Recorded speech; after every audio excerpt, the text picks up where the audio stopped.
Peace is every step. The path of mindfulness in everyday life. Foreword. By His Holiness the Dalai Lama. Although attempting to bring about world peace through the internal transformation of individuals is difficult, it is the only way. Wherever I go, I express this, and I am encouraged that people from many different walks of life receive it well. Peace must first be developed within an individual. And I believe that love, compassion, and altruism are the fundamental basis for peace. Once these qualities are developed within an individual, he or she is then able to create an atmosphere of peace and harmony.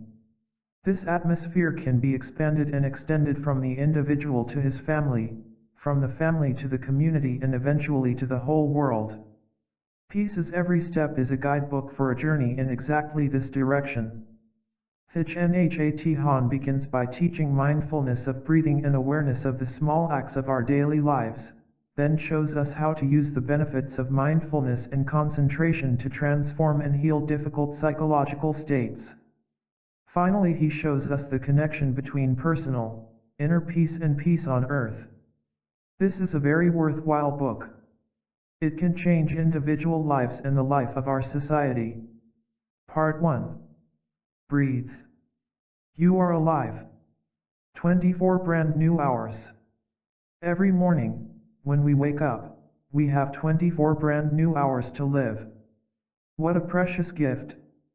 We have the capacity to live in a way that these 24 hours will bring peace, joy, and happiness to ourselves and others.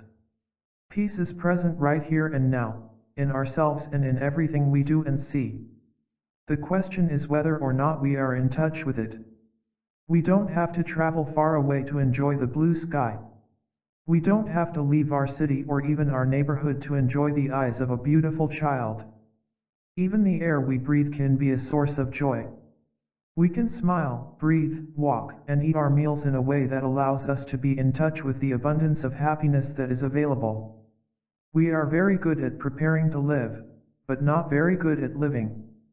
We know how to sacrifice 10 years for a diploma, and we are willing to work very hard to get a job, a car, a house, and so on. But we have difficulty remembering that we are alive in the present moment, the only moment there is for us to be alive. Every breath we take, every step we make, can be filled with peace, joy, and serenity. We need only to be awake, alive in the present moment.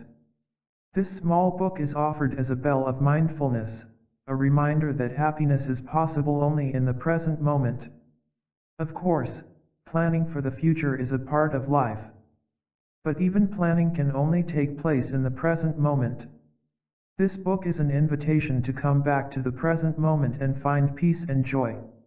I offer some of my experiences and a number of techniques that may be of help. But please do not wait until finishing this book to find peace. Peace and happiness are available in every moment. Peace is every step.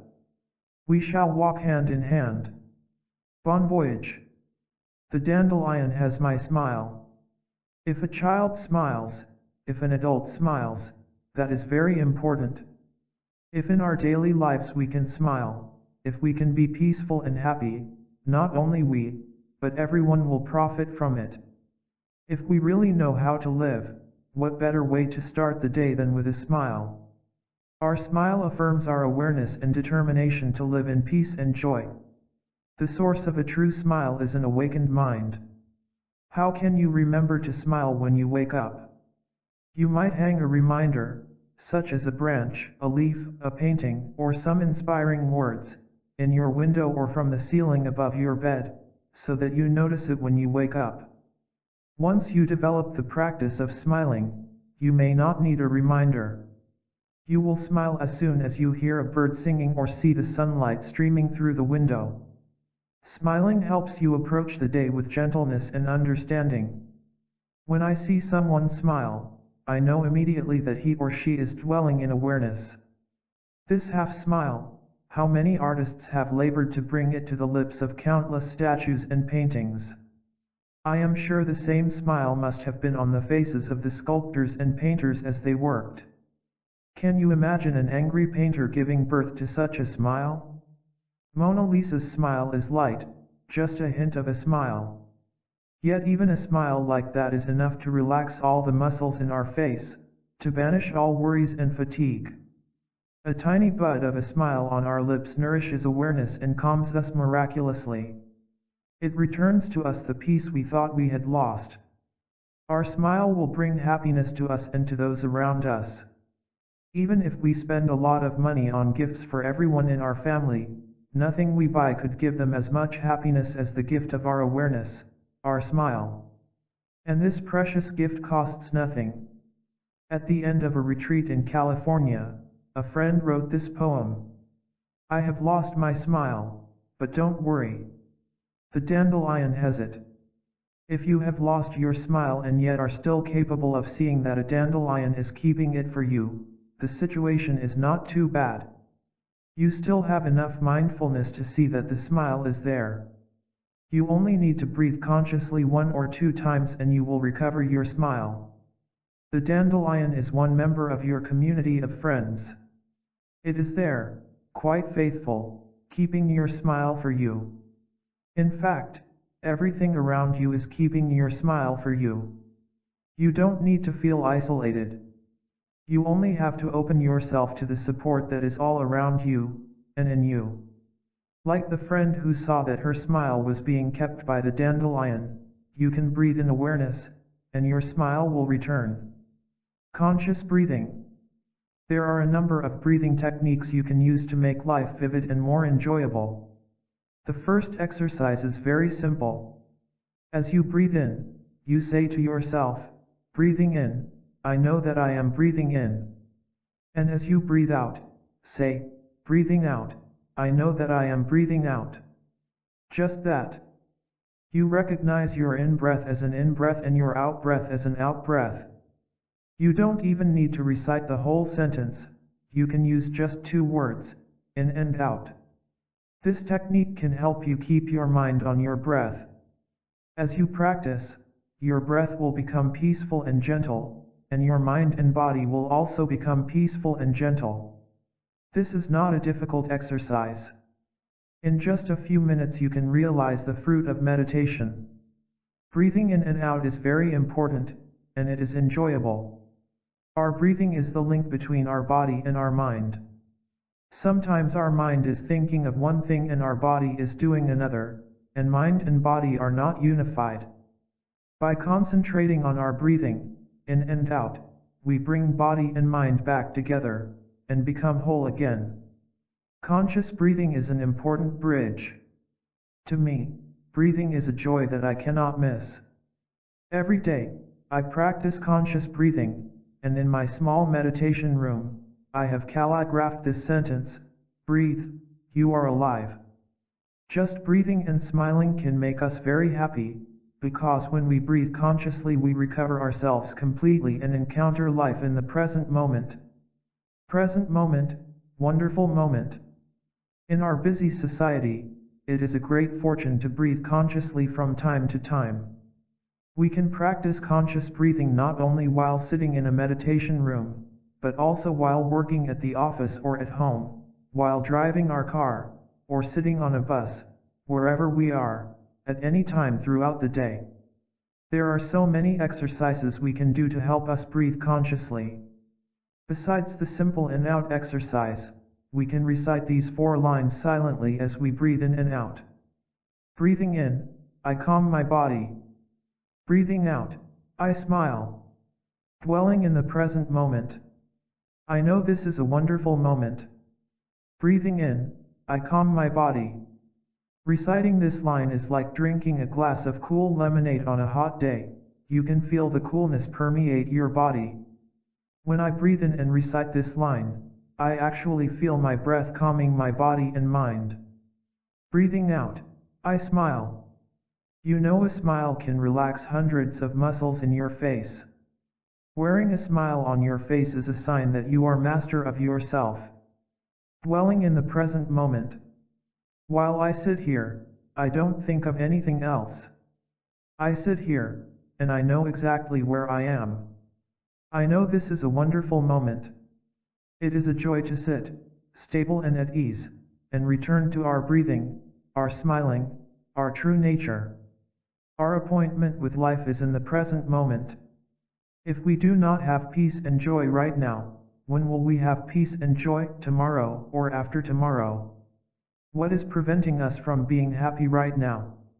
As we follow our breathing, we can say, simply, calming, smiling, present moment, wonderful moment. This exercise is not just for beginners. Many of us who have practiced meditation and conscious breathing for 40 or 50 years continue to practice in this same way, because this kind of exercise is so important and so easy. Thinking less. While we practice conscious breathing, our thinking will slow down, and we can give ourselves a real rest. Most of the time, we think too much, and mindful breathing helps us to be calm, relaxed, and peaceful. It helps us stop thinking so much and stop being possessed by sorrows of the past and worries about the future. It enables us to be in touch with life, which is wonderful in the present moment. Of course, thinking is important, but quite a lot of our thinking is useless. It is as if, in our head, each of us has a cassette tape that is always running, day and night. We think of this and we think of that, and it is difficult to stop. With the cassette, we can just press the stop button. But with our thinking, we do not have any button. We may think and worry so much that we cannot sleep. If we go to the doctor for some sleeping pills or tranquilizers, these may make the situation worse, because we do not really rest during that kind of sleep, and if we continue using these drugs, we may become addicted. We continue to live tensely, and we may have nightmares. According to the method of conscious breathing, when we breathe in and out, we stop thinking, because saying in and out is not thinking.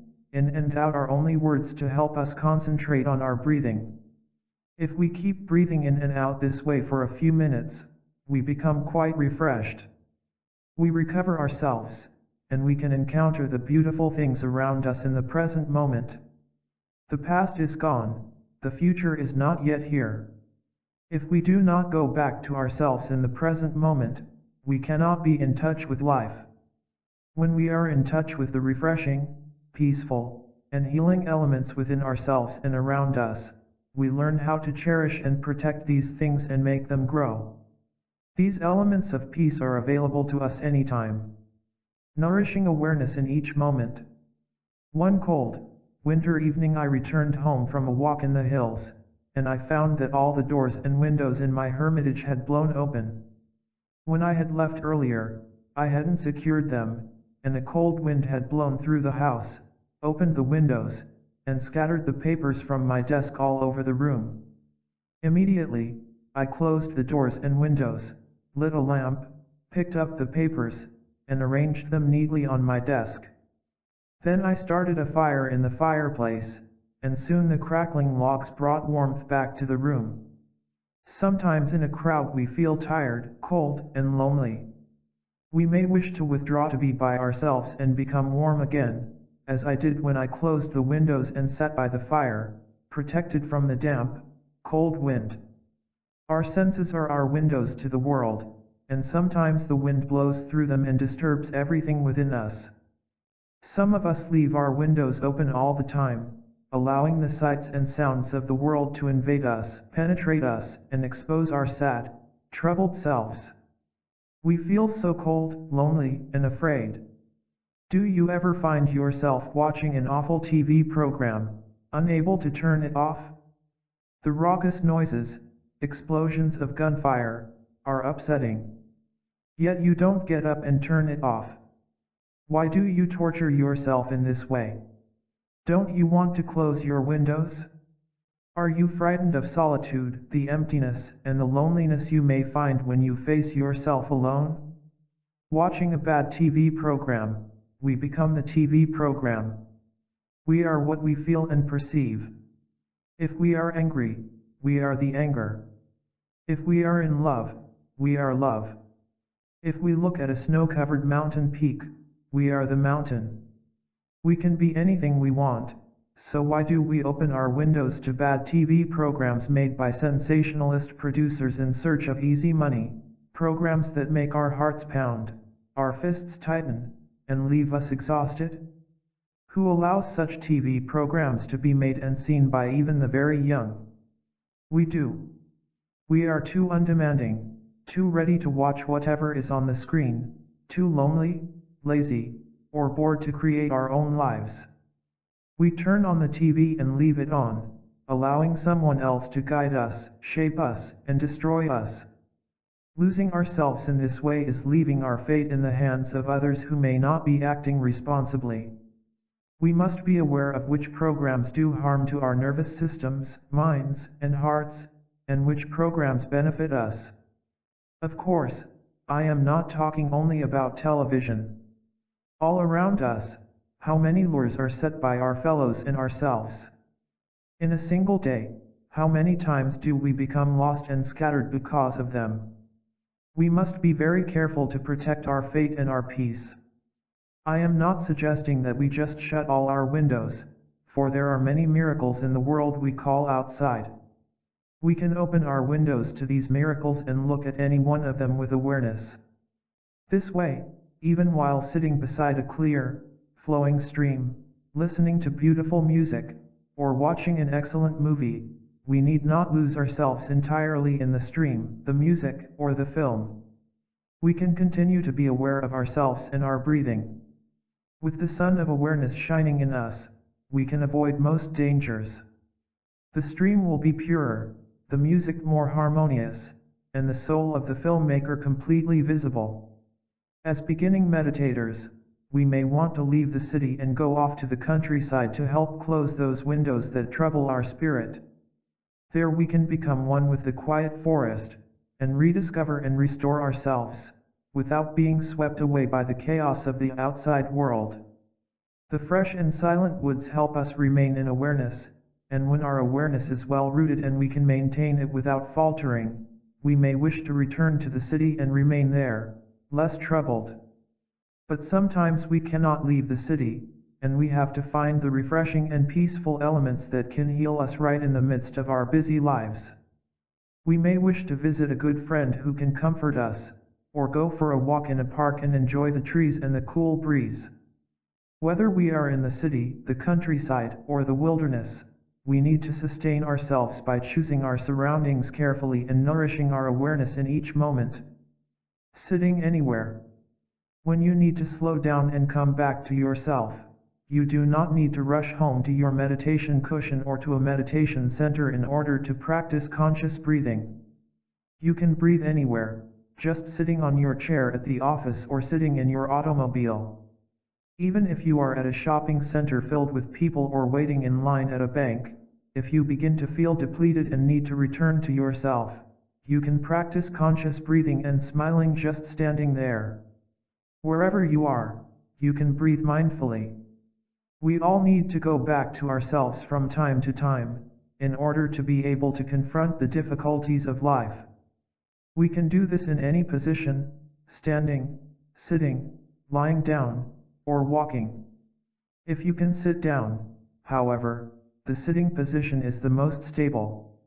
One time, I was waiting for a plane that was 4 hours late at Kennedy Airport in New York, and I enjoyed sitting cross-legged right in the waiting area. I just rolled up my sweater and used it as a cushion, and I sat. People looked at me curiously, but after a while they ignored me, and I sat in peace. There was no place to rest, the airport was full of people, so I just made myself comfortable where I was. You may not want to meditate so conspicuously, but breathing mindfully in any position at any time can help you recover yourself. Sitting meditation. The most stable posture for meditation is sitting cross-legged on a cushion. Choose a cushion that is the right thickness to support you. The half lotus and full lotus positions are excellent for establishing stability of body and mind. To sit in the lotus position, gently cross your legs by placing one foot, for the half lotus, or both feet, for the full lotus, on the opposite thighs. If the lotus position is difficult, it is fine just to sit cross-legged or in any comfortable position. Allow your back to be straight, keep your eyes half closed, and fold your hands comfortably on your lap. If you prefer, you can sit in a chair with your feet flat on the floor and your hands resting on your lap. Or you can lie on the floor, on your back, with your legs straight out, a few inches apart, and your arms at your sides, preferably palms up. If your legs or feet fall asleep or begin to hurt during sitting meditation so that your concentration becomes disturbed, feel free to adjust your position. If you do this slowly and attentively, following your breathing and each movement of your body, you will not lose a single moment of concentration. If the pain is severe, stand up, walk slowly and mindfully, and when you are ready, sit down again. In some meditation centers, practitioners are not permitted to move during periods of sitting meditation. They often have to endure great discomfort. To me, this seems unnatural. When a part of our body is numb or in pain, it is telling us something, and we should listen to it. We sit in meditation to help us cultivate peace, joy, and non-violence, not to endure physical strain or to injure our bodies. To change the position of our feet or do a little walking meditation will not disturb others very much, and it can help us a lot. Sometimes, we can use meditation as a way of hiding from ourselves and from life, like a rabbit going back to his hole. Doing this, we may be able to avoid some problems for a while, but when we leave our hole, we will have to confront them again.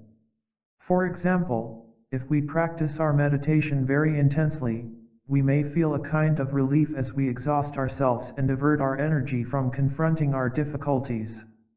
But when our energy returns, our problems will return with them. We need to practice meditation gently, but steadily, throughout daily life, not wasting a single opportunity or event to see deeply into the true nature of life, including our everyday problems. Practicing in this way, we dwell in profound communion with life. Bells of mindfulness. In my tradition, we use the temple bells to remind us to come back to the present moment. Every time we hear the bell, we stop talking, stop our thinking, and return to ourselves, breathing in and out, and smiling. Whatever we are doing, we pause for a moment and just enjoy our breathing.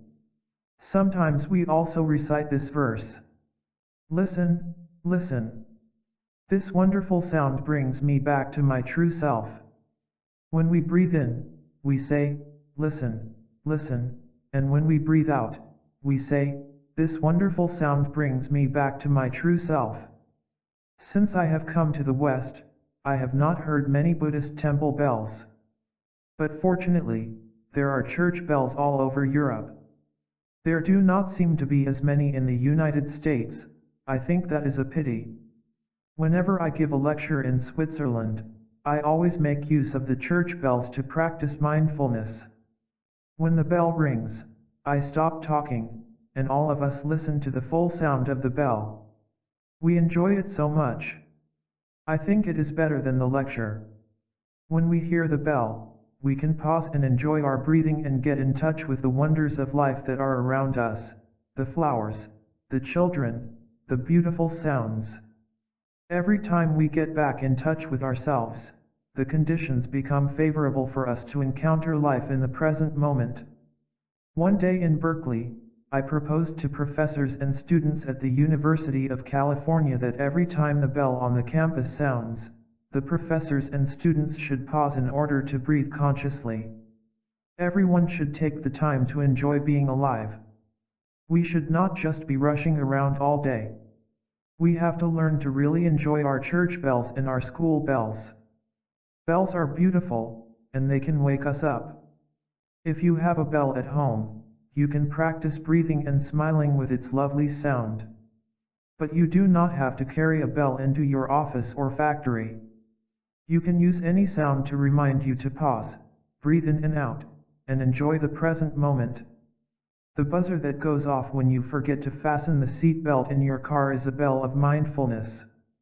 Even non-sounds, such as the rays of sunlight coming through the window, are bells of mindfulness that can remind us to return to ourselves, breathe, smile, and live fully in the present moment. Cookie of childhood. When I was 4 years old, my mother used to bring me a cookie every time she came home from the market. I always went to the front yard and took my time eating it, sometimes half an hour or 45 minutes for one cookie. I would take a small bite and look up at the sky.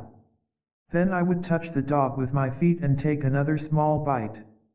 I just enjoyed being there, with the sky, the earth, the bamboo thickets, the cat, the dog, the flowers. I was able to do that because I did not have much to worry about. I did not think of the future, I did not regret the past. I was entirely in the present moment, with my cookie, the dog, the bamboo thickets, the cat, and everything. It is possible to eat our meals as slowly and joyfully as I ate the cookie of my childhood. Maybe you have the impression that you have lost the cookie of your childhood, but I am sure it is still there, somewhere in your heart. Everything is still there, and if you really want it, you can find it. Eating mindfully is a most important practice of meditation. We can eat in a way that we restore the cookie of our childhood. The present moment is filled with joy and happiness. If you are attentive, you will see it. Tangerine meditation.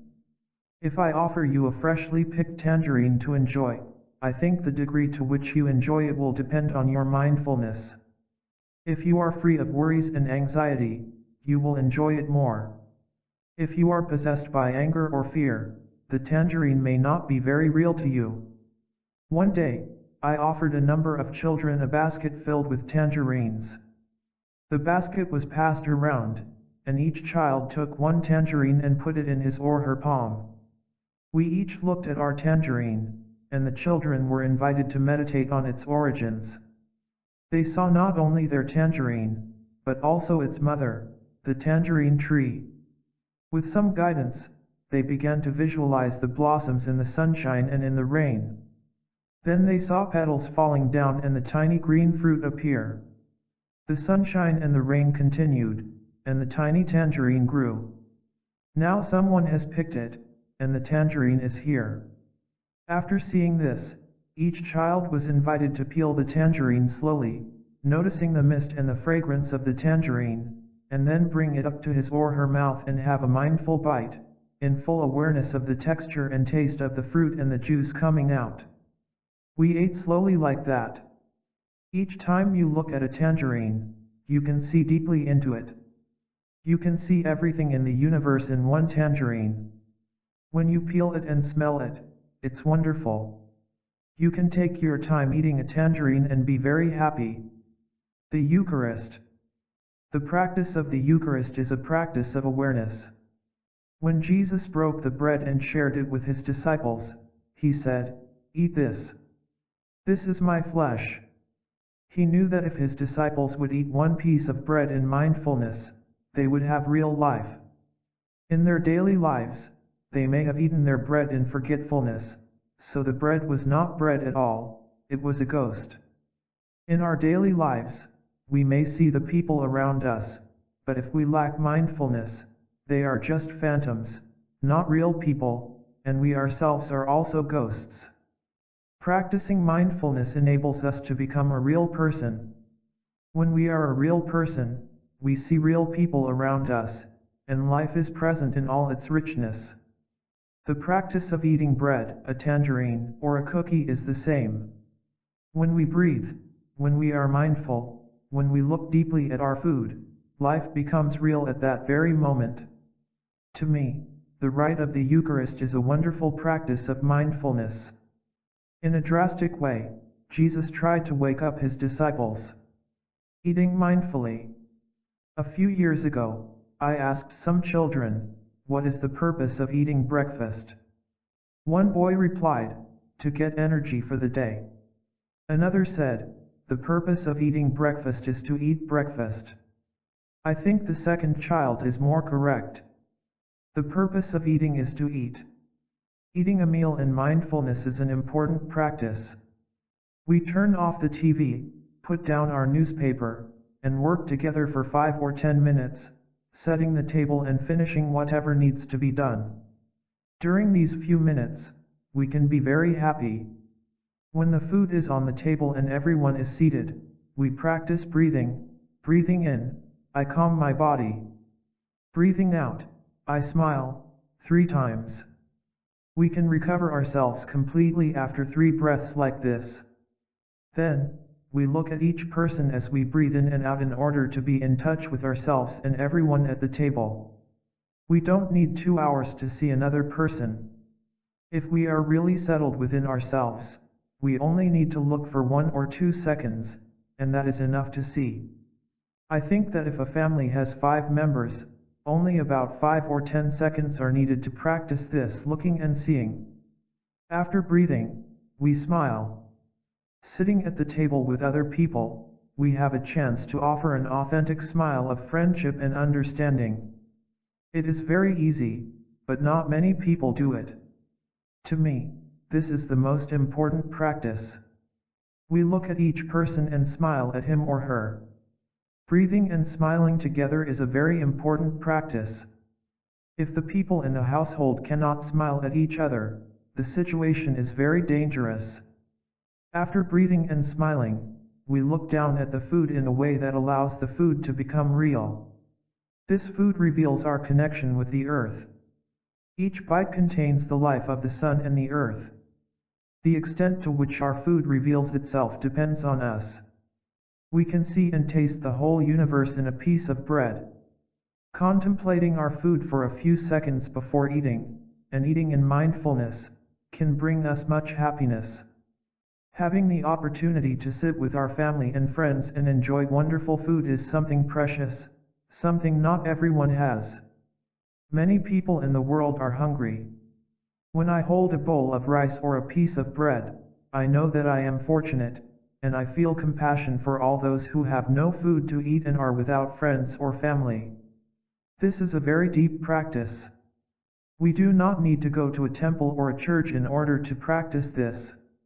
We can practice it right at our dinner table.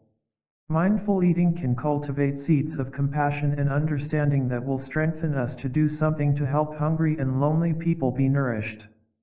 In order to aid mindfulness during meals, you may like to eat silently from time to time.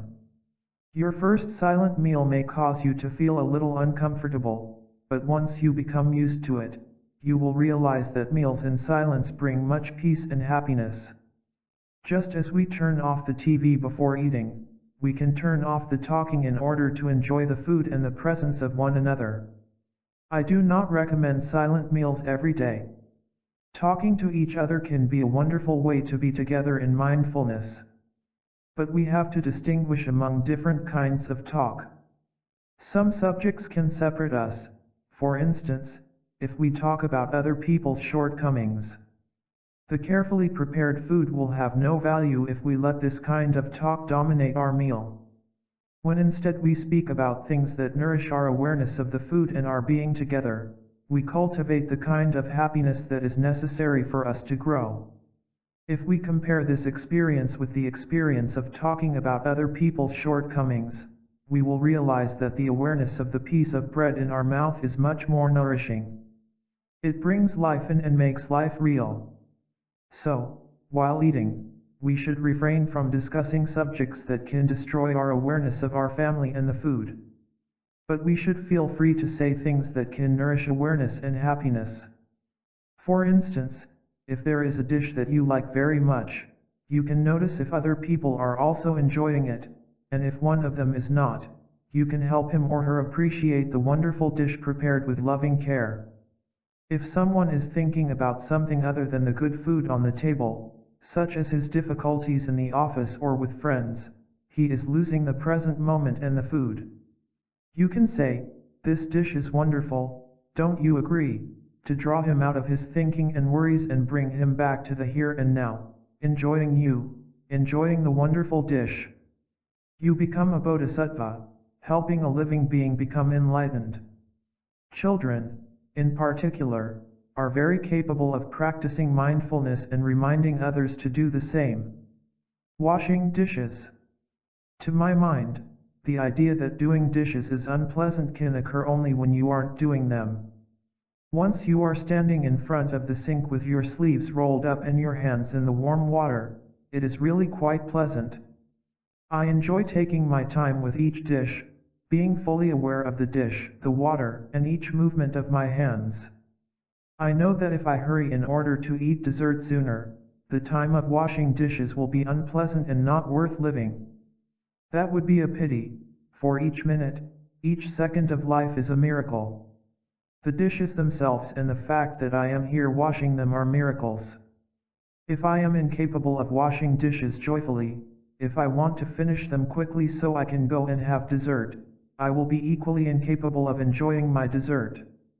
With the fork in my hand, I will be thinking about what to do next, and the texture and the flavor of the dessert, together with the pleasure of eating it, will be lost. I will always be dragged into the future, never able to live in the present moment. Each thought, each action in the sunlight of awareness becomes sacred. In this light, no boundary exists between the sacred and the profane. I must confess it takes me a bit longer to do the dishes, but I live fully in every moment, and I am happy. Washing the dishes is at the same time a means and an end. That is, not only do we do the dishes in order to have clean dishes, we also do the dishes just to do the dishes, to live fully in each moment while washing them. Walking meditation. Walking meditation can be very enjoyable. We walk slowly, alone, or with friends, if possible in some beautiful place. Walking meditation is really to enjoy the walking, walking not in order to arrive, but just to walk.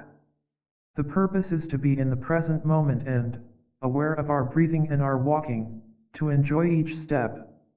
Therefore we have to shake off all worries and anxieties, not thinking of the future, not thinking of the past, just enjoying the present moment. We can take the hand of a child as we do it. We walk, we make steps as if we are the happiest person on earth. Although we walk all the time, our walking is usually more like running. When we walk like that, we print anxiety and sorrow on the earth. We have to walk in a way that we only print peace and serenity on the earth. We can all do this, provided that we want it very much. Any child can do it. If we can take one step like this, we can take 2, 3, 4, and 5. When we are able to take one step peacefully and happily, we are working for the cause of peace and happiness for the whole of humankind. Walking meditation is a wonderful practice. When we do walking meditation outside, we walk a little slower than our normal pace, and we coordinate our breathing with our steps. For example, we may take 3 steps with each in-breath and 3 steps with each out-breath. So we can say, in, out, out. In is to help us to identify the in-breath. Every time we call something by its name, we make it more real, like saying the name of a friend. If your lungs want 4 steps instead of 3, please give them 4 steps. If they want only 2 steps, give them 2. The lengths of your in-breath and out-breath do not have to be the same. For example, you can take 3 steps with each inhalation and 4 with each exhalation. If you feel happy, peaceful, and joyful while you are walking, you are practicing correctly. Be aware of the contact between your feet and the earth. Walk as if you are kissing the earth with your feet. We have caused a lot of damage to the earth. Now it is time for us to take good care of her. We bring our peace and calm to the surface of the earth and share the lesson of love. We walk in that spirit. From time to time, when we see something beautiful, we may want to stop and look at it, a tree, a flower, some children playing. As we look, we continue to follow our breathing, lest we lose the beautiful flower and get caught up in our thoughts. When we want to resume walking, we just start again. Each step we take will create a cool breeze, refreshing our body and mind. Every step makes a flower bloom under our feet. We can do it only if we do not think of the future or the past, if we know that life can only be found in the present moment. Telephone meditation. The telephone is very convenient, but we can be tyrannized by it.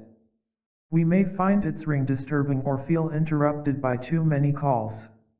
When we talk on the phone, we may forget that we are talking on the telephone, wasting precious time and money. Often we talk about things that are not that important. How many times have we received our phone bill and winced at the amount of it? The telephone bell creates in us a kind of vibration, and maybe some anxiety. Who is calling? Is it good news or bad news? Yet some force in us pulls us to the phone, and we cannot resist. We are victims of our own telephone. I recommend that the next time you hear the phone ring, just stay where you are, breathe in and out consciously, smile to yourself, and recite this verse, "Listen, listen. This wonderful sound brings me back to my true self." When the bell rings for the second time, you can repeat the verse, and your smile will be even more solid. When you smile, the muscles of your face relax, and your tension quickly vanishes. You can afford to practice breathing and smiling like this, because if the person calling has something important to say, she will certainly wait for at least 3 rings. When the phone rings for the 3rd time, you can continue to practice breathing and smiling, as you walk to the phone slowly, with all your sovereignty. You are your own master. You know that you are smiling not only for your own sake, but also for the sake of the other person. If you are irritated or angry, the other person will receive your negativity. But because you have been breathing consciously and smiling, you are dwelling in mindfulness, and when you pick up the phone, how fortunate for the person calling you. Before making a phone call, you can also breathe in and out 3 times, then dial. When you hear the other phone ring, you know that your friend is practicing breathing and smiling and will not pick it up until the 3rd ring. So you tell yourself, "She is breathing, why not me?" You practice breathing in and out, and she does too. That's very beautiful. You don't have to go into a meditation hall to do this wonderful practice of meditation. You can do it in your office and at home. I don't know how phone operators can practice while so many phones ring simultaneously. I rely on you to find a way for operators to practice telephone meditation. But those of us who are not operators have the right to 3 breaths. Practicing telephone meditation can counteract stress and depression and bring mindfulness into our daily lives. Driving meditation. In Vietnam, 40 years ago, I was the first monk to ride a bicycle. At that time, it was not considered a very monkish thing to do. But today, monks ride motorcycles and drive cars. We have to keep our meditation practices up to date and respond to the real situation in the world, so I have written a simple verse you can recite before starting your car.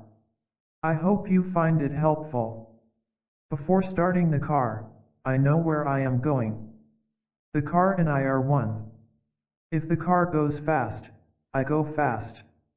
Sometimes we don't really need to use the car, but because we want to get away from ourselves, we go for a drive.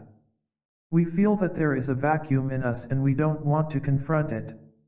We don't like being so busy, but every time we have a spare moment, we are afraid of being alone with ourselves.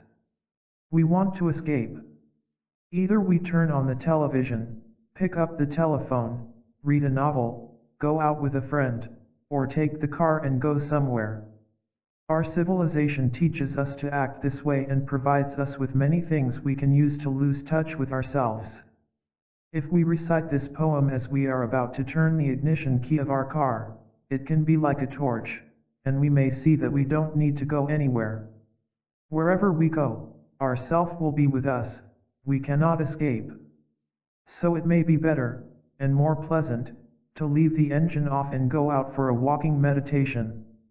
It is said that in the last several years, 2 million square miles of forest land have been destroyed by acid rain, partly because of our cars. Before starting the car, I know where I am going, is a very deep question. Where shall we go? To our own destruction? If the trees die, we humans are going to die also. If the journey you are making is necessary, please do not hesitate to go. But if you see that it is not really important, you can remove the key from the ignition and go instead for a walk along the riverbank or through a park. You will return to yourself and make friends with the trees again. The car and I are one. We have the impression that we are the boss, and the car is only an instrument, but that is not true. When we use any instrument or machine, we change. A violinist with his violin becomes very beautiful. A man with a gun becomes very dangerous. When we use a car, we are ourselves in the car. Driving is a daily task in this society. I am not suggesting you stop driving, just that you do so consciously. While we are driving, we think only about arriving. Therefore, every time we see a red light, we are not very happy. The red light is a kind of enemy that prevents us from attaining our goal. But we can also see the red light as a bell of mindfulness, reminding us to return to the present moment.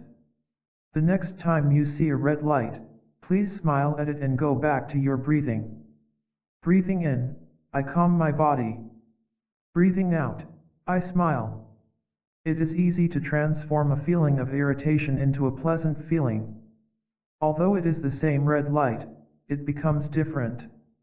It becomes a friend, helping us remember that it is only in the present moment that we can live our lives. When I was in Montreal several years ago to lead a retreat, a friend drove me across the city to go to the mountains. I noticed that every time a car stopped in front of me, the sentence "Je me souviens" was on the license plate. It means I remember. I was not sure what they wanted to remember, perhaps their French origins, but I told my friend that I had a gift for him. Every time you see a car with that sentence, "Je me souviens," remember to breathe and smile. It is a bell of mindfulness. You will have many opportunities to breathe and smile as you drive through Montreal. He was delighted, and he shared the practice with his friends. Later, when he visited me in France, he told me that it was more difficult to practice in Paris than in Montreal, because in Paris, there is no "Je me souviens."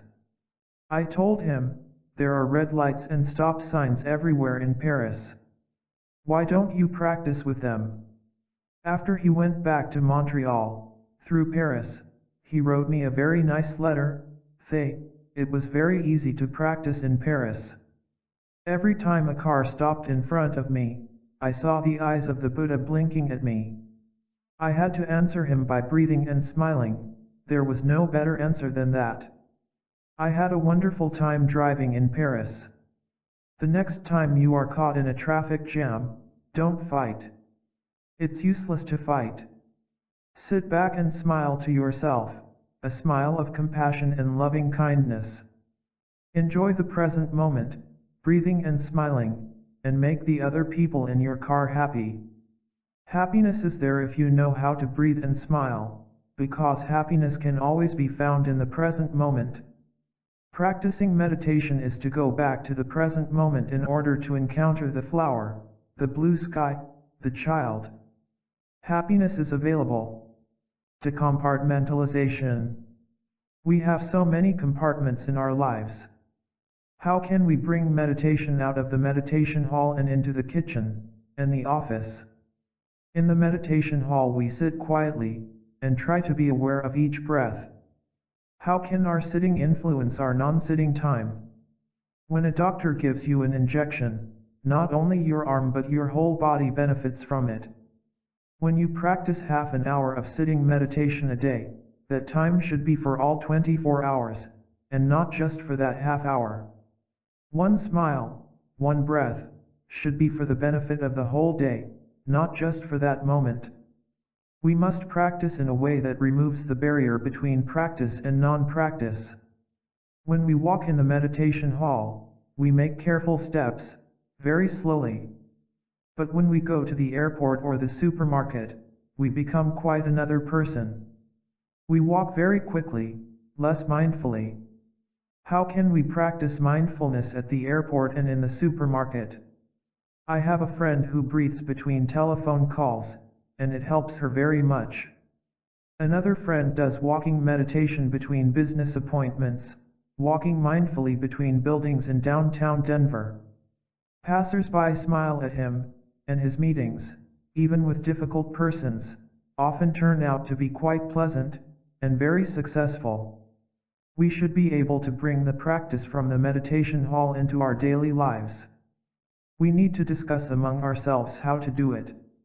Do you practice breathing between phone calls? Do you practice smiling while cutting carrots? Do you practice relaxation after hours of hard work? These are practical questions. If you know how to apply meditation to dinner time, leisure time, sleeping time, it will penetrate your daily life, and it will also have a tremendous effect on social concerns. Mindfulness can penetrate the activities of everyday life, each minute, each hour of our daily life, and not just be a description of something far away. Breathing and scything. Have you ever cut grass with a scythe? Not many people do these days. About 10 years ago, I brought a scythe home and tried to cut the grass around my cottage with it. It took more than a week before I found the best way to use it. The way you stand, the way you hold the scythe, the angle of the blade on the grass are all important. I found that if I coordinated the movement of my arms with the rhythm of my breathing, and worked unhurriedly while maintaining awareness of my activity, I was able to work for a longer period of time. When I didn't do this, I became tired in just 10 minutes. During the past few years I have avoided tiring myself and losing my breath. I must take care of my body, treat it with respect as a musician does his instrument. I apply non-violence to my body, for it is not merely a tool to accomplish something. It itself is the end. I treat my scythe in the same way.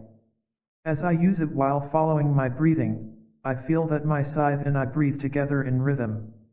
It is true for many other tools as well. One day an elderly man was visiting my neighbor, and he offered to show me how to use the scythe. He was much more adept than I, but for the most part he used the same position and movements. What surprised me was that he too coordinated his movements with his breathing. Since then, whenever I see anyone cutting his grass with a scythe, I know he is practicing awareness. Aimlessness. In the West, we are very goal-oriented. We know where we want to go, and we are very directed in getting there. This may be useful, but often we forget to enjoy ourselves along the route. There is a word in Buddhism that means wishlessness or aimlessness. The idea is that you do not put something in front of you and run after it, because everything is already here, in yourself. While we practice walking meditation, we do not try to arrive anywhere. We only make peaceful, happy steps. If we keep thinking of the future, of what we want to realize, we will lose our steps. The same is true with sitting meditation. We sit just to enjoy our sitting, we do not sit in order to attain any goal. This is quite important. Each moment of sitting meditation brings us back to life, and we should sit in a way that we enjoy our sitting for the entire time we do it. Whether we are eating a tangerine, drinking a cup of tea, or walking in meditation, we should do it in a way that is aimless. Often we tell ourselves, don't just sit there, do something. But when we practice awareness, we discover something unusual. We discover that the opposite may be more helpful. Don't just do something, sit there. We must learn to stop from time to time in order to see clearly. At first, stopping may look like a kind of resistance to modern life, but it is not. It is not just a reaction, it is a way of life. Humankind's survival depends on our ability to stop rushing. We have more than 50,000 nuclear bombs, and yet we cannot stop making more. Stopping is not only to stop the negative, but to allow positive healing to take place. That is the purpose of our practice, not to avoid life, but to experience and demonstrate that happiness in life is possible now and also in the future. The foundation of happiness is mindfulness. The basic condition for being happy is our consciousness of being happy. If we are not aware that we are happy, we are not really happy. When we have a toothache, we know that not having a toothache is a wonderful thing. But when we do not have a toothache, we are still not happy. A non-toothache is very pleasant. There are so many things that are enjoyable, but when we don't practice mindfulness, we don't appreciate them. When we practice mindfulness, we come to cherish these things and we learn how to protect them. By taking good care of the present moment, we take good care of the future. Working for peace in the future is to work for peace in the present moment. Our life is a work of art. After a retreat in Southern California, an artist asked me, "What is the way to look at a flower so that I can make the most of it for my art?" I said, "If you look in that way, you cannot be in touch with the flower. Abandon all your projects so you can be with the flower with no intention of exploiting it or getting something from it." The same artist told me, "When I am with a friend, I want to profit from him or her." Of course we can profit from a friend, but a friend is more than a source of profit. Just to be with a friend, without thinking to ask for his or her support, help, or advice, is an art. It has become a kind of habit to look at things with the intention of getting something. We call it pragmatism, and we say that the truth is something that pays. If we meditate in order to get to the truth, it seems we will be well paid. In meditation, we stop, and we look deeply. We stop just to be there, to be with ourselves and with the world. When we are capable of stopping, we begin to see, and, if we can see, we understand. Peace and happiness are the fruit of this process. We should master the art of stopping in order to really be with our friend and with the flower. How can we bring elements of peace to a society that is very used to making profit? How can our smile be the source of joy and not just a diplomatic maneuver? When we smile to ourselves, that smile is not diplomacy, it is the proof that we are ourselves, that we have full sovereignty over ourselves. Can we write a poem on stopping, aimlessness, or just being? Can we paint something about it? Everything we do is an act of poetry or a painting if we do it with mindfulness. Growing lettuce is poetry.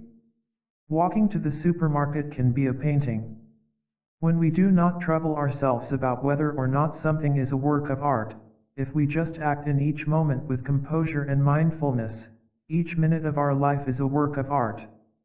Even when we are not painting or writing, we are still creating. We are pregnant with beauty, joy, and peace, and we are making life more beautiful for many people. Sometimes it is better not to talk about art by using the word art. If we just act with awareness and integrity, our art will flower, and we don't have to talk about it at all. When we know how to be peace, we find that art is a wonderful way to share our peacefulness. Artistic expression will take place in one way or another, but the being is essential. So we must go back to ourselves, and when we have joy and peace in ourselves, our creations of art will be quite natural, and they will serve the world in a positive way. Hope is an obstacle. Hope is important, because it can make the present moment less difficult to bear. If we believe that tomorrow will be better, we can bear a hardship today. But that is the most that hope can do for us, to make some hardship lighter. When I think deeply about the nature of hope, I see something tragic. Since we cling to our hope in the future, we do not focus our energies and capabilities on the present moment. We use hope to believe something better will happen in the future, that we will arrive at peace, or the kingdom of God. Hope becomes a kind of obstacle. If you can refrain from hoping, you can bring yourself entirely into the present moment and discover the joy that is already here. Enlightenment, peace, and joy will not be granted by someone else.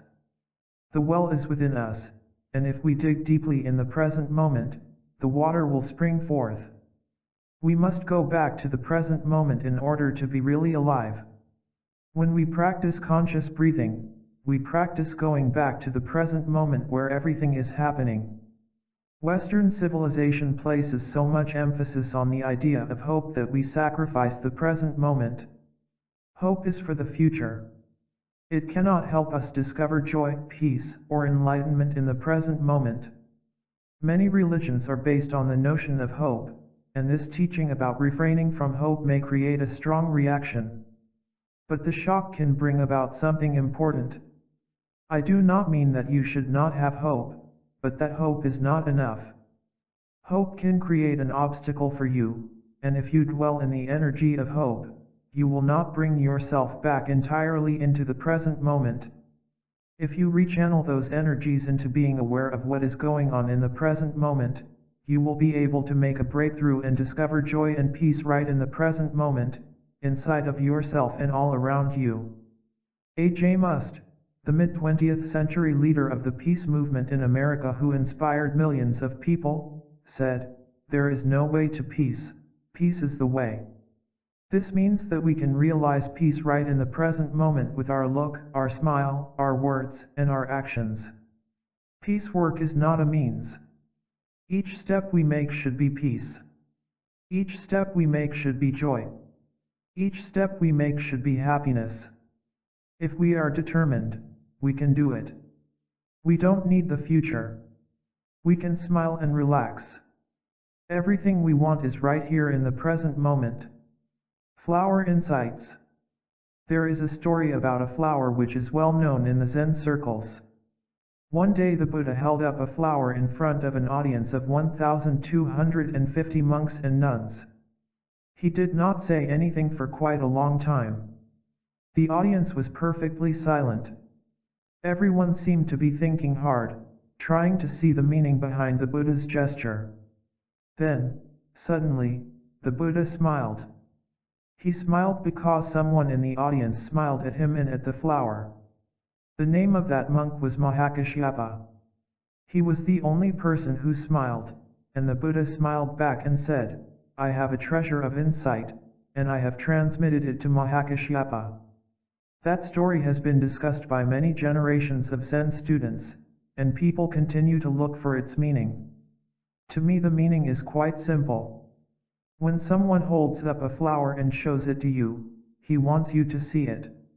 If you keep thinking, you miss the flower. The person who was not thinking, who was just himself, was able to encounter the flower in depth, and he smiled. That is the problem of life. If we are not fully ourselves, truly in the present moment, we miss everything. When a child presents himself to you with his smile, if you are not really there, thinking about the future or the past, or preoccupied with other problems, then the child is not really there for you. The technique of being alive is to go back to yourself in order for the child to appear like a marvelous reality. Then you can see him smile and you can embrace him in your arms. I would like to share a poem with you, written by a friend of mine who died at the age of 28 in Saigon, about 30 years ago. After he died, people found many beautiful poems he had written, and I was startled when I read this poem. It has just a few short lines, but it is very beautiful. Standing quietly by the fence, you smile your wondrous smile. I am speechless, and my senses are filled by the sounds of your beautiful song, beginningless and endless. I how deeply to you. You refers to a flower, a dahlia. That morning as he passed by a fence, he saw that little flower very deeply and, struck by the sight of it, he stopped and wrote that poem. I enjoy this poem very much. You might think that the poet was a mystic, because his way of looking and seeing things is very deep. But he was just an ordinary person like any one of us.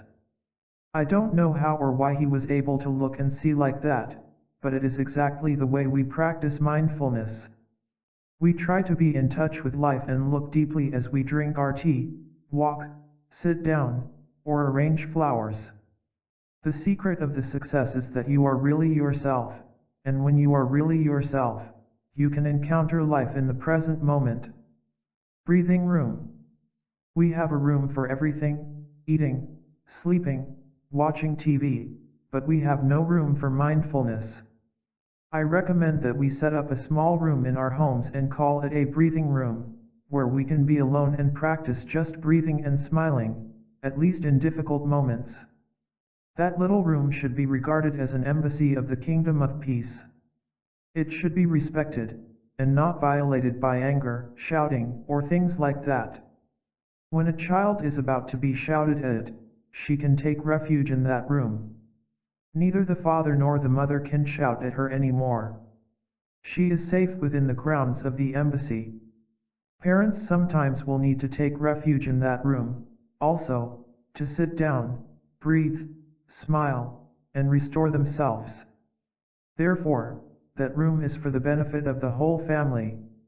I suggest that the breathing room be decorated very simply, and not be too bright. You may want to have a small bell, one with a beautiful sound, a few cushions or chairs, and perhaps a vase of flowers to remind us of our true nature. You or your children can arrange flowers in mindfulness, smiling. Every time you feel a little upset, you know that the best thing to do is to go to that room, open the door slowly, sit down, invite the bell to sound. In my country we don't say strike or hit a bell, and begin to breathe. The bell will help not only the person in the breathing room, but the others in the house as well. Suppose your husband is irritated. Since he has learned the practice of breathing, he knows that the best thing is to go into that room, sit down, and practice. You may not realize where he has gone. You were busy cutting carrots in the kitchen. But you suffer also, because you and he just had some kind of altercation. You are cutting the carrots a bit strongly, because the energy of the anger is translated into the movement. Suddenly, you hear the bell, and you know what to do. You stop cutting and you breathe in and out. You feel better, and you may smile, thinking about your husband, who knows what to do when he gets angry. He is now sitting in the breathing room, breathing and smiling. That's wonderful. Not many people do that. Suddenly, a feeling of tenderness arises, and you feel much better. After 3 breaths, you begin to cut the carrots again, but this time, quite differently. Your child, who was witnessing the scene, knew that a kind of tempest was going to break. She withdrew to her room, closed the door, and silently waited. But instead of a storm, she heard the bell, and she understood what was going on. She feels so relieved, and she wants to show her appreciation to her father. She goes slowly to the breathing room, opens the door, and quietly enters and sits down beside him to show her support. That helps him very much. He already felt ready to go out. He is able to smile now, but since his daughter is sitting there, he wants to sound the bell again for his daughter to breathe. In the kitchen, you hear the second bell and you know that cutting carrots may not be the best thing to do now. So, you put down your knife and go into the breathing room. Your husband is aware that the door is opening and you are coming in. So, although he is now all right, since you are coming, he stays on for some time longer and sounds the bell for you to breathe. This is a beautiful scene. If you are very wealthy, you can buy a precious painting by Van Gogh and hang it in your living room. But it will be less beautiful than this scene in the breathing room. The practice of peace and reconciliation is one of the most vital and artistic of human actions. I know of families where children go into a breathing room after breakfast, sit down, and breathe, in out 1, in out 2, in out 3, and so on up to 10, and then they go to school. If your child doesn't wish to breathe 10 times, perhaps 3 times is enough. Beginning the day this way is very beautiful and very helpful to the whole family. If you are mindful in the morning and try to nourish mindfulness throughout the day, you may be able to come home at the end of a day with a smile, which proves that mindfulness is still there. I believe that every home should have one room for breathing. Simple practices like conscious breathing and smiling are very important. They can change our civilization. Continuing the journey. We have walked together in mindfulness, learning how to breathe and smile in full awareness, at home, at work, and throughout the day. We have discussed eating mindfully, washing the dishes, driving, answering the telephone, and even cutting the grass with a scythe. Mindfulness is the foundation of a happy life. But how can we deal with difficult emotions? What should we do when we feel anger, hatred, remorse, or sadness? There are many practices I have learned and a number I have discovered during the past 40 years for working with these kinds of mental states. Shall we continue our journey together and try some of these practices? Part 2. Transformation and Healing. The River of Feelings. Our feelings play a very important part in directing all of our thoughts and actions.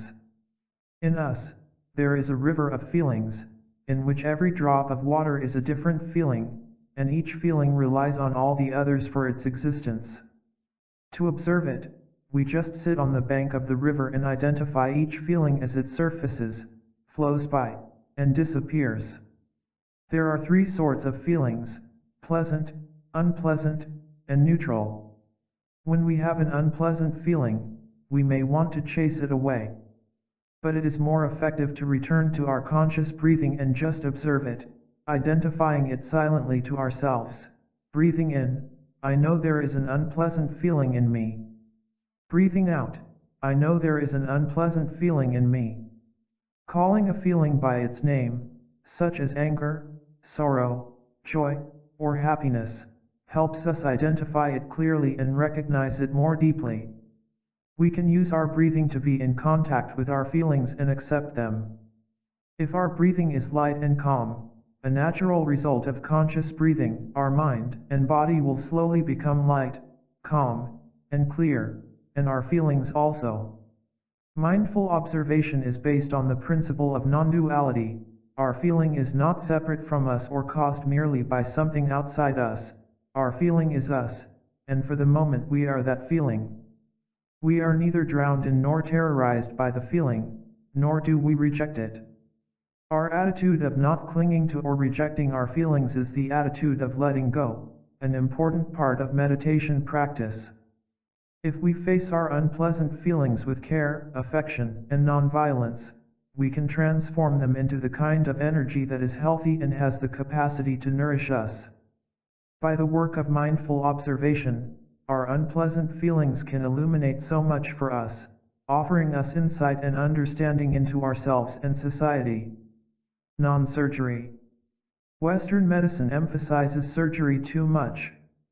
Doctors want to take out the things that are not wanted. When we have something irregular in our body, too often they advise us to have an operation. The same seems to be true in psychotherapy. Therapists want to help us throw out what is unwanted and keep only what is wanted. But what is left may not be very much. If we try to throw away what we don't want, we may throw away most of ourselves. Instead of acting as if we can dispose of parts of ourselves, we should learn the art of transformation. We can transform our anger, for example, into something more wholesome, like understanding. We do not need surgery to remove our anger. If we become angry at our anger, we will have 2 angers at the same time. We only have to observe it with love and attention. If we take care of our anger in this way, without trying to run away from it, it will transform itself. This is peacemaking. If we are peaceful in ourselves, we can make peace with our anger. We can deal with depression, anxiety, fear, or any unpleasant feeling in the same way. Transforming feelings. The first step in dealing with feelings is to recognize each feeling as it arises. The agent that does this is mindfulness. In the case of fear, for example, you bring out your mindfulness, look at your fear, and recognize it as fear. You know that fear springs from yourself and that mindfulness also springs from yourself. They are both in you, not fighting, but one taking care of the other. The second step is to become one with the feeling. It is best not to say, "Go away, fear. I don't like you. You are not me." It is much more effective to say, "Hello, fear. How are you today?" Then you can invite the two aspects of yourself, mindfulness and fear, to shake hands as friends and become one. Doing this may seem frightening, but because you know that you are more than just your fear, you need not be afraid. As long as mindfulness is there, it can chaperone your fear. The fundamental practice is to nourish your mindfulness with conscious breathing, to keep it there, alive and strong. Although your mindfulness may not be very powerful in the beginning, if you nourish it, it will become stronger. As long as mindfulness is present, you will not drown in your fear. In fact, you begin transforming it the very moment you give birth to awareness in yourself. The third step is to calm the feeling. As mindfulness is taking good care of your fear, you begin to calm it down. Breathing in, I calm the activities of body and mind.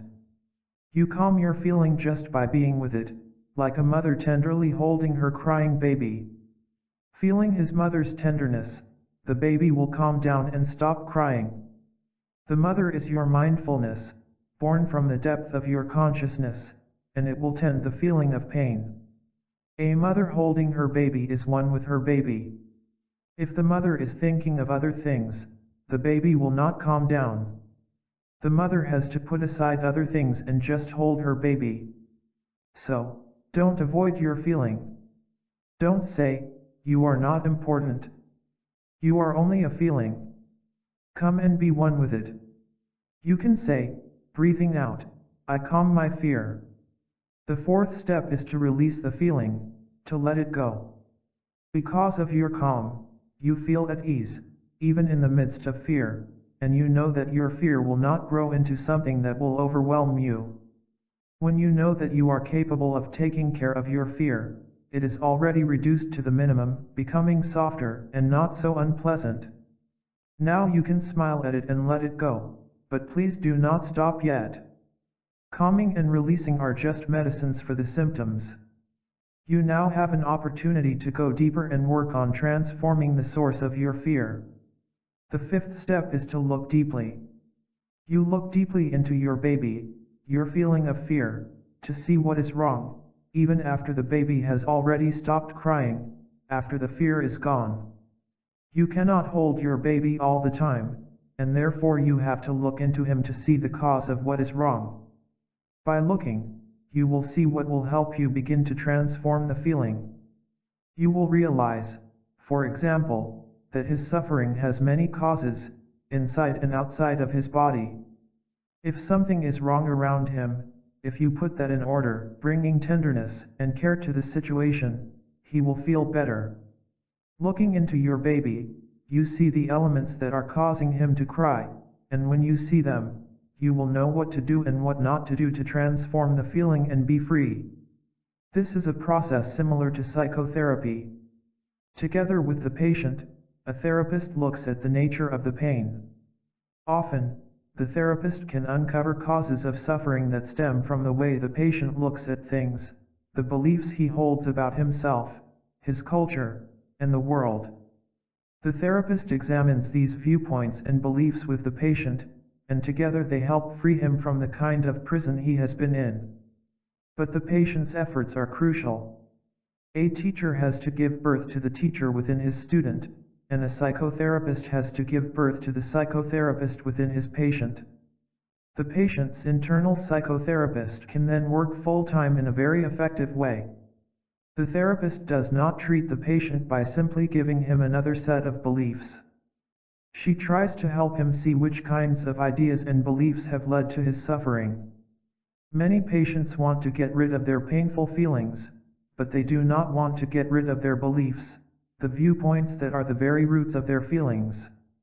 So therapist and patient have to work together to help the patient see things as they are.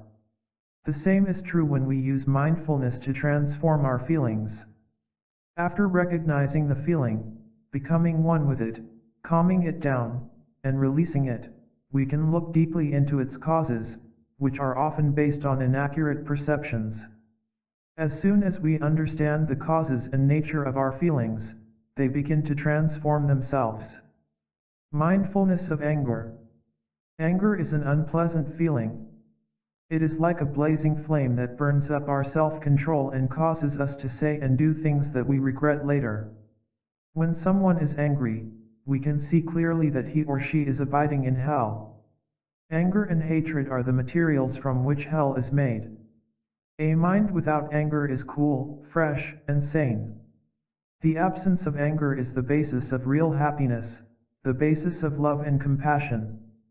When our anger is placed under the lamp of mindfulness, it immediately begins to lose some of its destructive nature. We can say to ourselves, breathing in, I know that anger is in me. Breathing out, I know that I am my anger.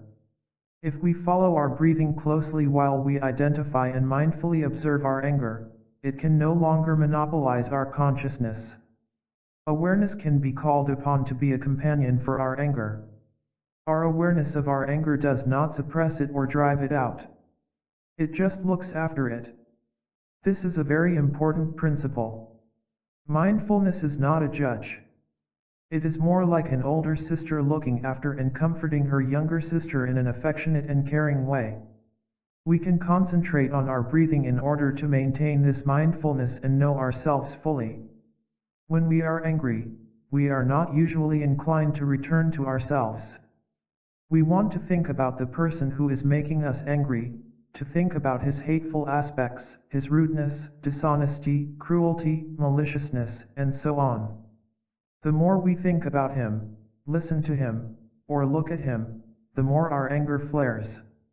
His dishonesty and hatefulness may be real, imaginary, or exaggerated, but, in fact, the root of the problem is the anger itself, and we have to come back and look first of all inside ourselves.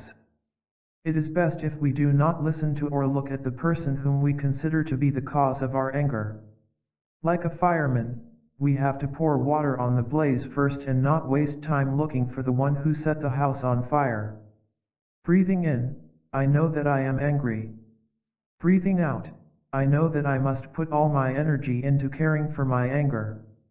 So we avoid thinking about the other person, and we refrain from doing or saying anything as long as our anger persists. If we put all our mind into observing our anger, we will avoid doing any damage that we may regret later. When we are angry, our anger is our very self. To suppress or chase it away is to suppress or chase away ourself. When we are joyful, we are the joy.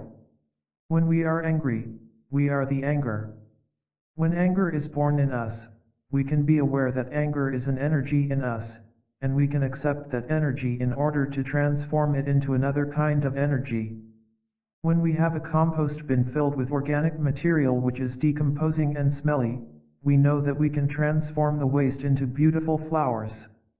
At first, we may see the compost and the flowers as opposite, but when we look deeply, we see that the flowers already exist in the compost, and the compost already exists in the flowers.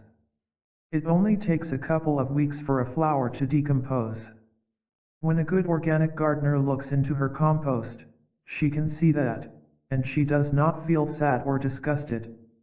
Instead, she values the rotting material and does not discriminate against it. It takes only a few months for compost to give birth to flowers. We need the insight and non-dual vision of the organic gardener with regard to our anger. We need not be afraid of it or reject it. We know that anger can be a kind of compost, and that it is within its power to give birth to something beautiful. We need anger in the way the organic gardener needs compost. If we know how to accept our anger, we already have some peace and joy. Gradually we can transform anger completely into peace, love, and understanding. Pillow pounding. Expressing anger is not always the best way to deal with it. In expressing anger we might be practicing or rehearsing it, and making it stronger in the depth of our consciousness. Expressing anger to the person we are angry at can cause a lot of damage. Some of us may prefer to go into our room, lock the door, and punch a pillow. We call this getting in touch with our anger. But I don't think this is getting in touch with our anger at all. In fact, I don't think it is even getting in touch with our pillow. If we are really in touch with the pillow, we know what a pillow is and we won't hit it. Still, this technique may work temporarily because while pounding the pillow, we expend a lot of energy, and after a while, we are exhausted and we feel better. But the roots of our anger are still intact, and if we go out and eat some nourishing food, our energy will be renewed. If the seeds of our anger are watered again, our anger will be reborn, and we will have to pound the pillow again. Pillow pounding may provide some relief, but it is not very long-lasting. In order to have real transformation, we have to deal with the roots of our anger, looking deeply into its cause. If we don't, the seeds of anger will grow again. If we practice mindful living, planting new, healthy, wholesome seeds, they will take care of our anger, and they may transform it without our asking them to do so. Our mindfulness will take care of everything, as the sunshine takes care of the vegetation. The sunshine does not seem to do much, it just shines on the vegetation, but it transforms everything. Poppies close up every time it gets dark, but when the sun shines on them for 1 or 2 hours, they open. The sun penetrates into the flowers, and at some point, the flowers cannot resist, they just have to open up. In the same way, mindfulness, if practiced continuously, will provide a kind of transformation within the flower of our anger, and it will open and show us its own nature. When we understand the nature, the roots, of our anger, we will be freed from it. Walking meditation when angry. When anger arises, we may wish to go outside to practice walking meditation. The fresh air, the green trees, and the plants will help us greatly. We can practice like this. Breathing in, I know that anger is here. Breathing out, I know that the anger is me. Breathing in, I know that anger is unpleasant. Breathing out, I know this feeling will pass. Breathing in, I am calm. Breathing out, I am strong enough to take care of this anger. To lessen the unpleasant feeling brought about by the anger, we give our whole heart and mind to the practice of walking meditation, combining our breath with our steps and giving full attention to the contact between the soles of our feet and the earth. As we walk, we recite this verse, and wait until we are calm enough to look directly at the anger. Until then, we can enjoy our breathing, our walking, and the beauties of our environment. After a while, our anger will subside and we will feel stronger. Then we can begin to observe the anger directly and try to understand it. Cooking our potatoes. Thanks to the illuminating light of awareness, after practicing mindful observation for a while, we begin to see the primary causes of our anger. Meditation helps us look deeply into things in order to see their nature. If we look into our anger, we can see its roots, such as misunderstanding, clumsiness, injustice, resentment, or conditioning. These roots can be present in ourselves and in the person who played the principal role in precipitating our anger. We observe mindfully in order to be able to see and to understand. Seeing and understanding are the elements of liberation that bring about love and compassion. The method of mindful observation in order to see and understand the roots of the anger is a method that has lasting effectiveness. We cannot eat raw potatoes, but we don't throw them away just because they are raw. We know we can cook them. So, we put them into a pot of water, put a lid on, and put the pot on the fire. The fire is mindfulness, the practice of breathing consciously and focusing on our anger. The lid symbolizes our concentration, because it prevents the heat from going out of the pot. When we are practicing breathing in and out, looking into our anger, we need some concentration in order for our practice to be strong. Therefore, we turn away from all distractions and focus on the problem. If we go out into nature, among the trees and flowers, the practice is easier. As soon as we put the pot on the fire, a change occurs. The water begins to warm up. 10 minutes later, it boils, but we have to keep the fire going a while longer in order to cook our potatoes. As we practice being aware of our breathing and our anger, a transformation is already occurring. After half an hour, we lift the lid and smell something different. We know that we can eat our potatoes now. Anger has been transformed into another kind of energy, understanding, and compassion. The roots of anger. Anger is rooted in our lack of understanding of ourselves and of the causes, deep-seated as well as immediate, that brought about this unpleasant state of affairs. Anger is also rooted in desire, pride, agitation, and suspicion. The primary roots of our anger are in ourselves. Our environment and other people are only secondary. It is not difficult for us to accept the enormous damage brought about by a natural disaster, such as an earthquake or a flood. But when damage is caused by another person, we don't have much patience. We know that earthquakes and floods have causes, and we should see that the person who has precipitated our anger also has reasons, deep-seated and immediate, for what he has done. For instance, someone who speaks badly to us may have been spoken to in exactly the same way just the day before, or by his alcoholic father when he was a child. When we see and understand these kinds of causes, we can begin to be free from our anger. I am not saying that someone who viciously attacks us should not be disciplined. But what is most important is that we first take care of the seeds of negativity in ourselves. Then if someone needs to be helped or disciplined, we will do so out of compassion, not anger and retribution. If we genuinely try to understand the suffering of another person, we are more likely to act in a way that will help him overcome his suffering and confusion, and that will help all of us. Internal formations. There is a term in Buddhist psychology that can be translated as internal formations, fetters, or knots.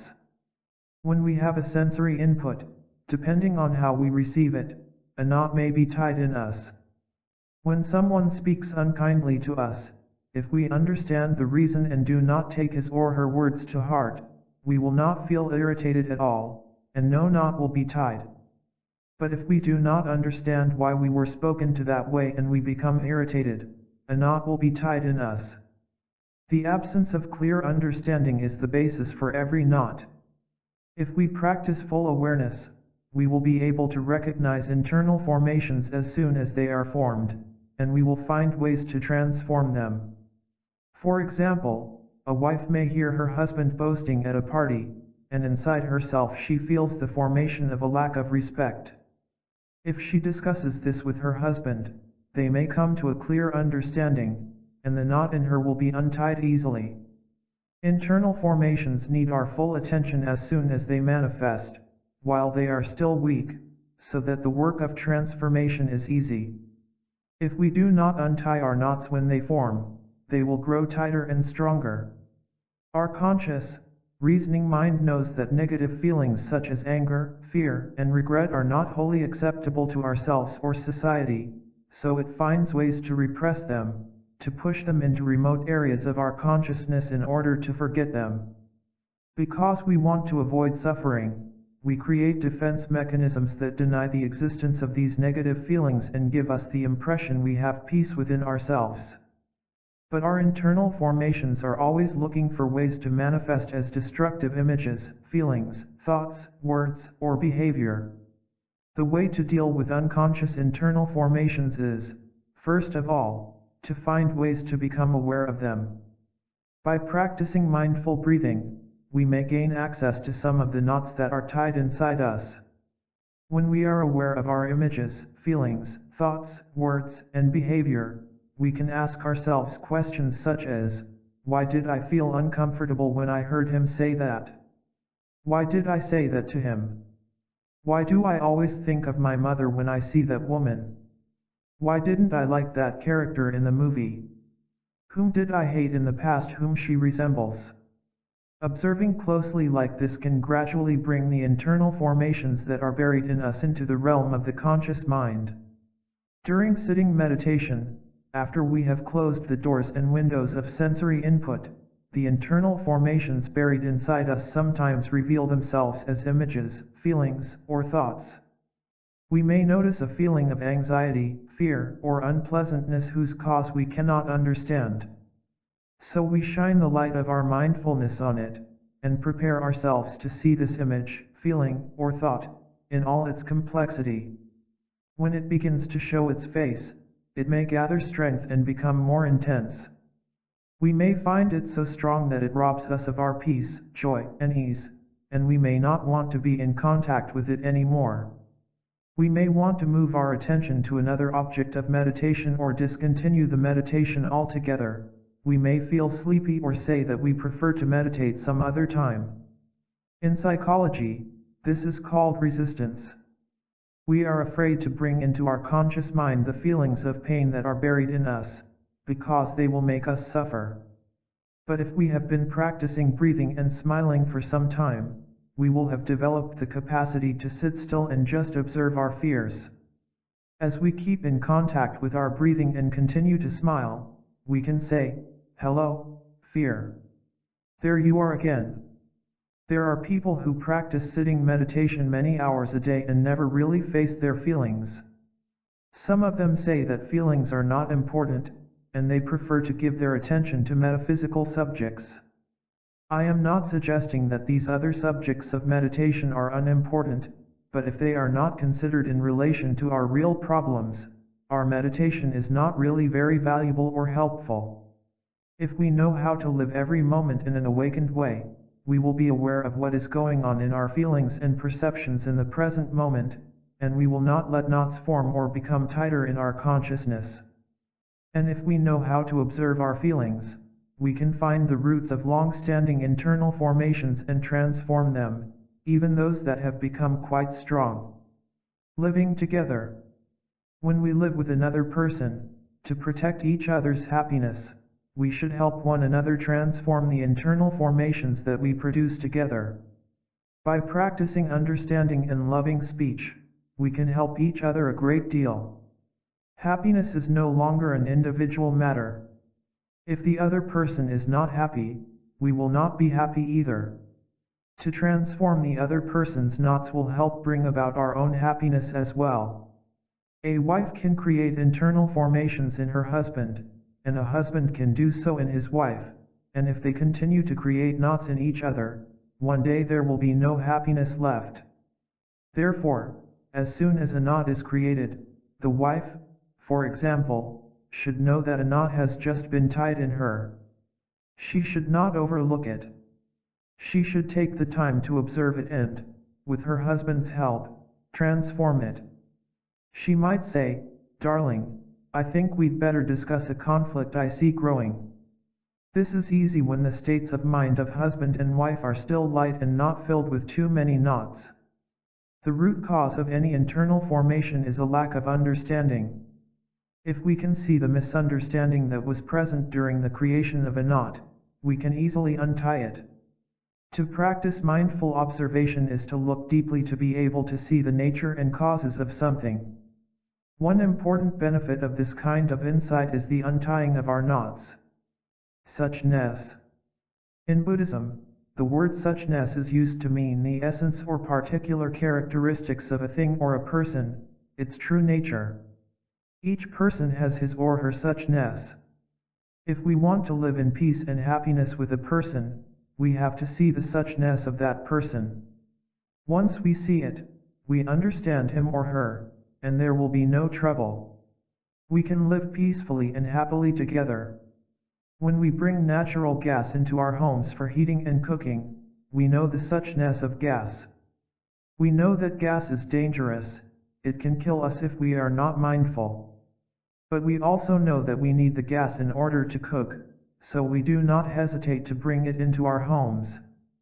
The same is true of electricity. We could get electrocuted by it, but when we are mindful, it can help us, and there is no problem, because we know something about the suchness of electricity. A person is the same.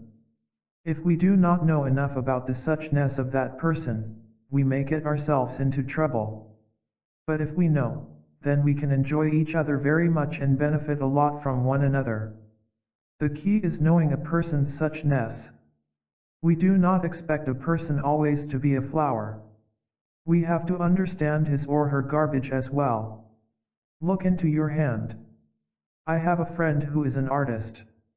Before he left Vietnam 40 years ago, his mother held his hand and told him, "Whenever you miss me, look into your hand, and you will see me immediately."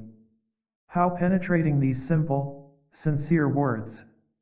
Over the years, my friend looked into his hand many times. The presence of his mother is not just genetic. Her spirit, her hopes, and her life are also in him. When he looks into his hand, he can see thousands of generations before him and thousands of generations after him. He can see that he exists not only in the evolutionary tree branching along the axis of time, but also in the network of interdependent relations. He told me that he never feels lonely. When my niece came to visit me last summer, I offered her a look into your hand as a subject for her meditation. I told her that every pebble, every leaf, and every butterfly are present in her hand. Parents. When I think of my mother, I cannot separate her image from my idea of love, for love was the natural ingredient in the sweet, soft tones of her voice. On the day I lost my mother, I wrote in my diary, "The greatest tragedy in my life has just happened." Even as an adult living away from my mother, her loss left me feeling as abandoned as a small orphan. I know that many friends in the West do not feel the same way about their parents. I have heard many stories about parents who have hurt their children so much, planting many seeds of suffering in them. But I believe that the parents did not mean to plant those seeds. They did not intend to make their children suffer.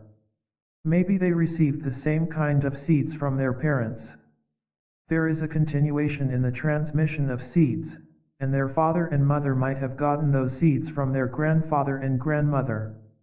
Most of us are victims of a kind of living that is not mindful, and the practice of mindful living, of meditation, can stop these kinds of suffering and end the transmission of such sorrow to our children and grandchildren. We can break the cycle by not allowing these kinds of seeds of suffering to be transmitted to our children, our friends, or anyone else. A 14-year-old boy who practices at Plum Village told me this story. When he was 11, he was very angry at his father. Every time he fell down and hurt himself, his father would shout at him. The boy vowed to himself that when he grew up, he would be different. But last year, his little sister was playing with other children and she fell off a swing and scraped her knee. It was bleeding, and the boy became very angry. He wanted to shout at her, "How stupid! Why did you do that?" But he caught himself. Because he had practiced breathing and mindfulness, he could recognize his anger and he did not act on it. The adults were taking good care of his sister, washing her wound and putting a band-aid on it, so he walked away slowly and practiced breathing on his anger. Suddenly he saw that he was exactly like his father. He told me, "I realized that if I didn't do something about the anger in me, I would transmit it to my children." At the same time, he saw something else. He saw that his father may have been a victim just like him. The seeds of his father's anger might have been transmitted by his grandparents. It was a remarkable insight for a 14-year-old boy, but because he had been practicing mindfulness, he could see like that. I told myself to continue practicing in order to transform my anger into something else. And after a few months, his anger disappeared.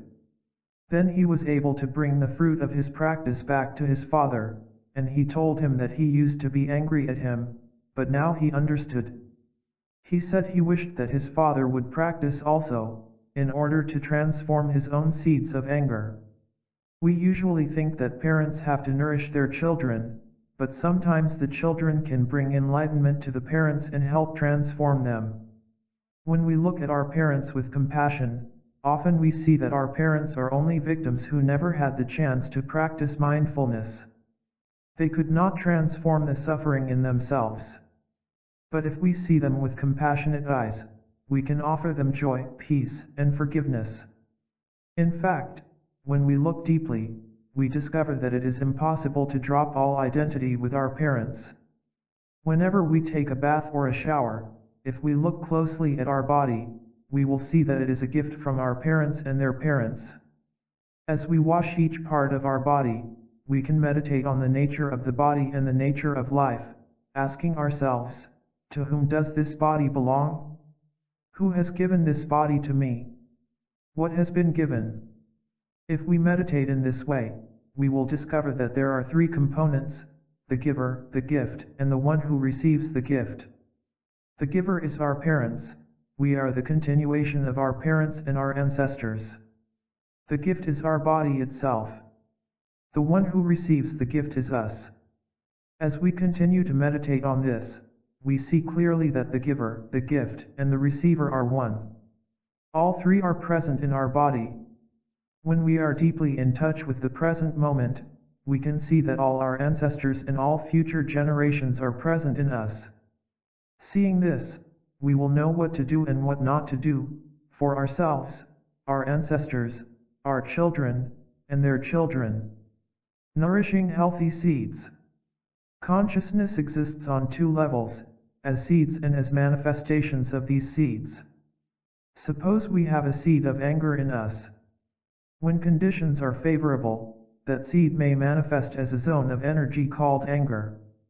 It is burning, and it makes us suffer a lot. It is very difficult for us to be joyful at the moment the seed of anger manifests. Every time a seed has an occasion to manifest itself, it produces new seeds of the same kind. If we are angry for 5 minutes, new seeds of anger are produced and deposited in the soil of our unconscious mind during those 5 minutes. That is why we have to be careful in selecting the kind of life we lead and the emotions we express. When I smile, the seeds of smiling and joy have come up. As long as they manifest, new seeds of smiling and joy are planted. But if I don't practice smiling for a number of years, that seed will weaken, and I may not be able to smile anymore. There are many kinds of seeds in us, both good and bad. Some were planted during our lifetime, and some were transmitted by our parents, our ancestors, and our society. In a tiny grain of corn, there is the knowledge, transmitted by previous generations, of how to sprout and how to make leaves, flowers, and ears of corn. Our body and our mind also have knowledge that has been transmitted by previous generations. Our ancestors and our parents have given us seeds of joy, peace, and happiness, as well as seeds of sorrow, anger, and so on. Every time we practice mindful living, we plant healthy seeds and strengthen the healthy seeds already in us. Healthy seeds function similarly to antibodies. When a virus enters our bloodstream, our body reacts and antibodies come and surround it, take care of it, and transform it. This is true with our psychological seeds as well. If we plant wholesome, healing, refreshing seeds, they will take care of the negative seeds, even without our asking them. To succeed, we need to cultivate a good reserve of refreshing seeds. One day, in the village where I live, we lost a very close friend, a Frenchman who helped us considerably in setting up Plum Village. He had a heart attack and died during the night. In the morning we learned of his passing. He was such a gracious person, and he gave us a lot of joy every time we spent a few minutes with him. We felt that he was joy and peace itself.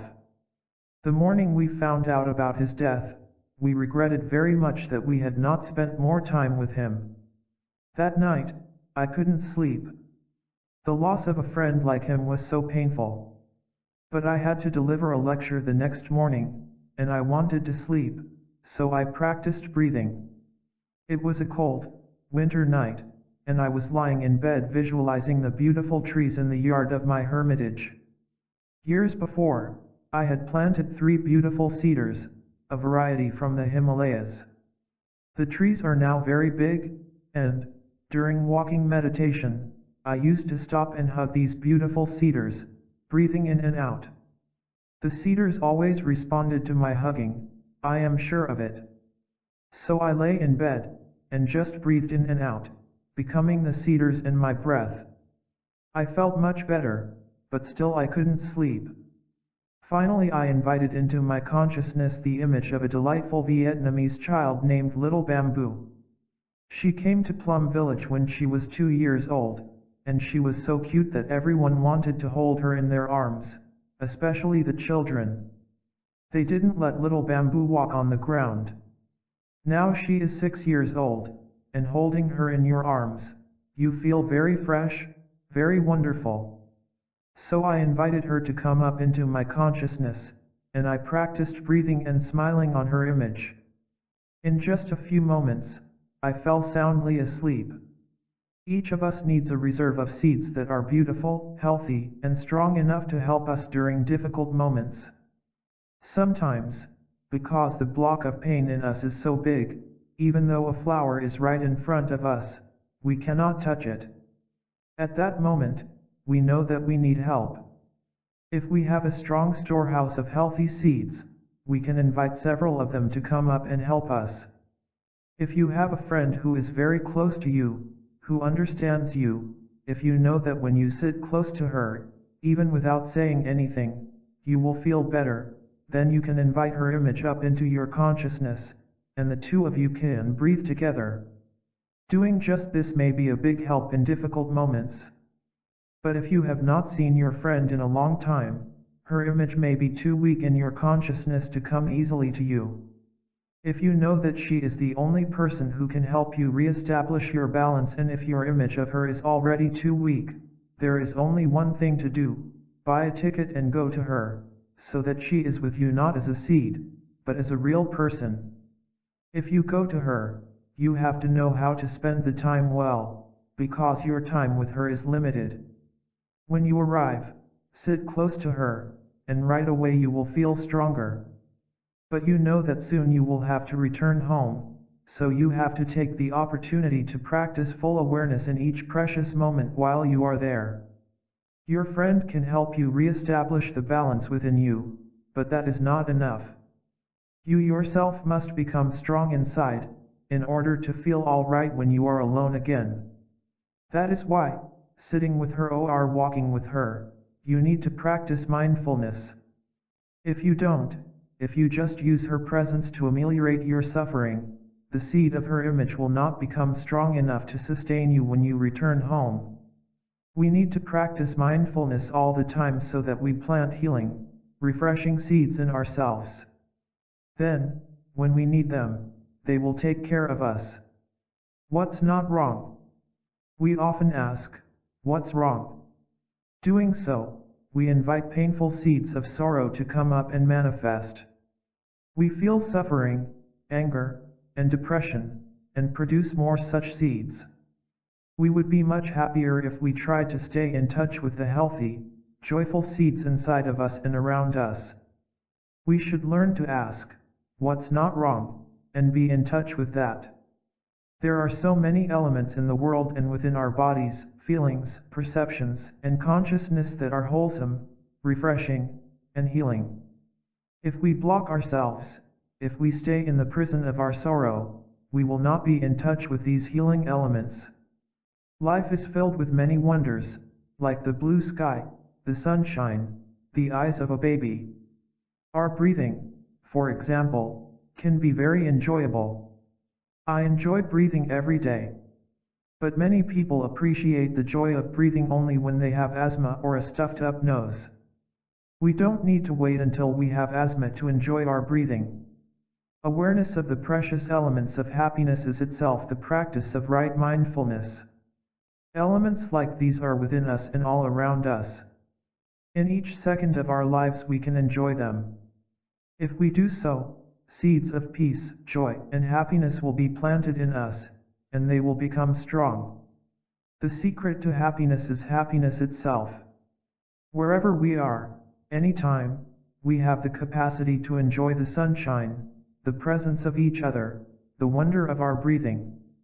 We don't have to travel anywhere else to do so. We can be in touch with these things right now. Blaming never helps. When you plant lettuce, if it does not grow well, you don't blame the lettuce. You look into the reasons it is not doing well. It may need fertilizer, or more water, or less sun. You never blame the lettuce. Yet if we have problems with our friends or our family, we blame the other person. But if we know how to take care of them, they will grow well, like lettuce. Blaming has no positive effect at all, nor does trying to persuade using reason and arguments. That is my experience. No blame, no reasoning, no argument, just understanding. If you understand, and you show that you understand, you can love, and the situation will change. One day in Paris, I gave a lecture about not blaming the lettuce. After the talk, I was doing walking meditation by myself, and when I turned the corner of a building, I overheard an 8-year-old girl telling her mother, "Mommy, remember to water me. I am your lettuce." I was so pleased that she had understood my point completely. Then I heard her mother reply, "Yes, my daughter, and I am your lettuce also. So please don't forget to water me too." Mother and daughter practicing together, it was very beautiful.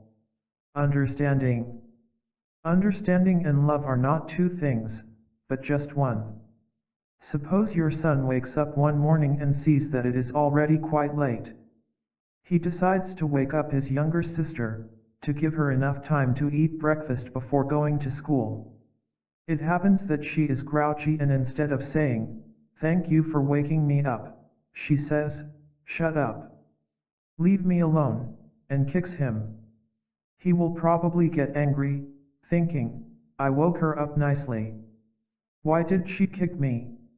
He may want to go to the kitchen and tell you about it, or even kick her back.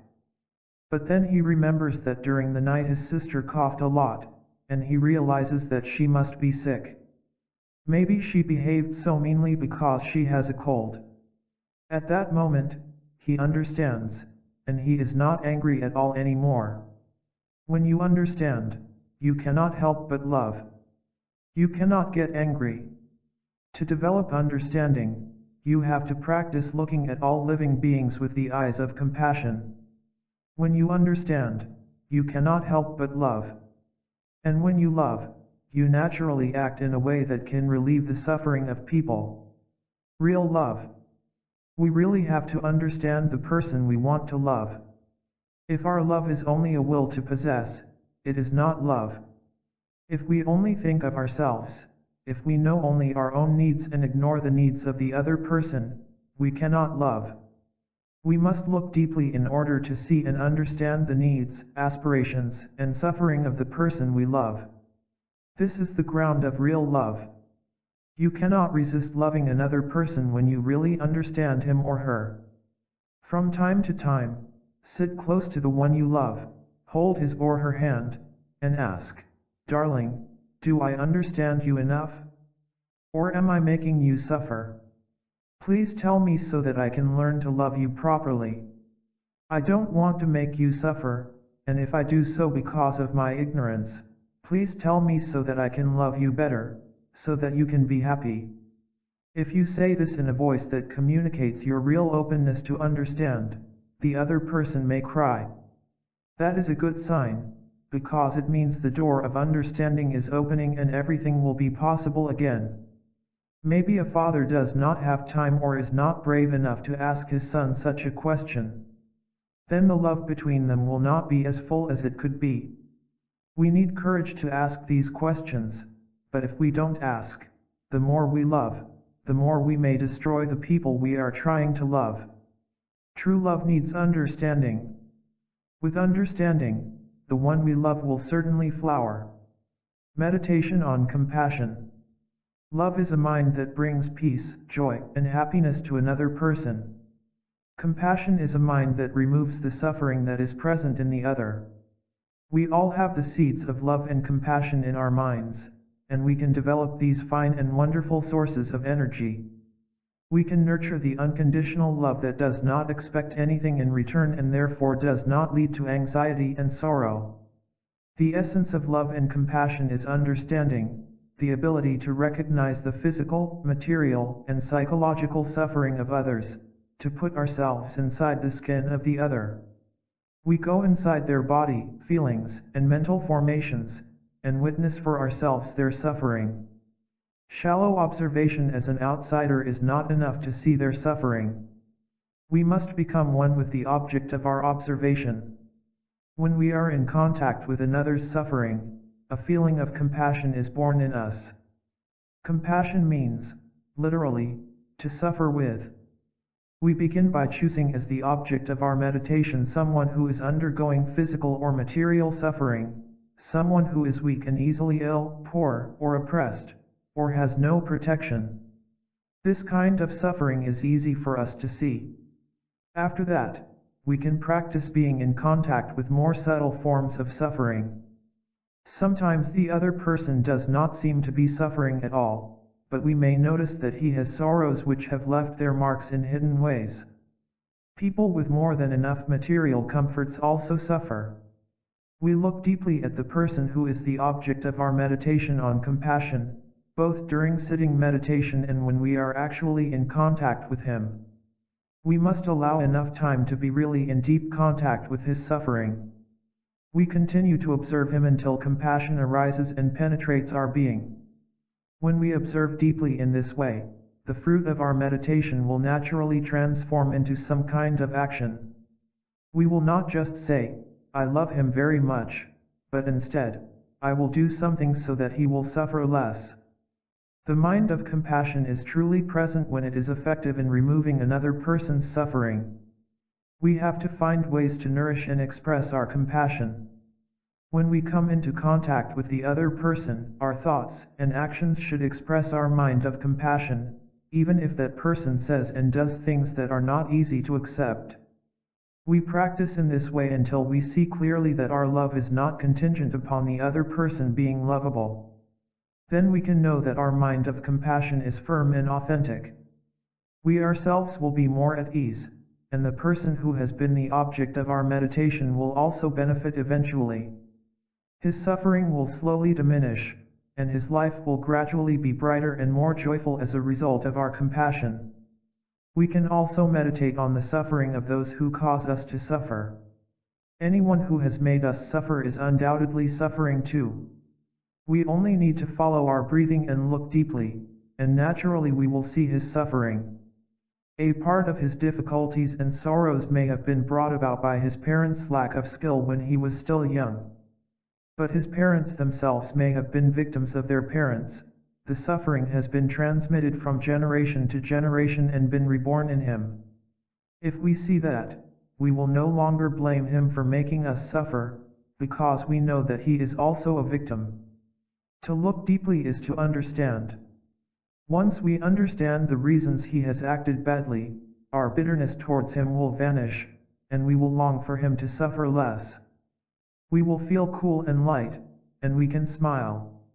We do not need the other person to be present in order to bring about reconciliation.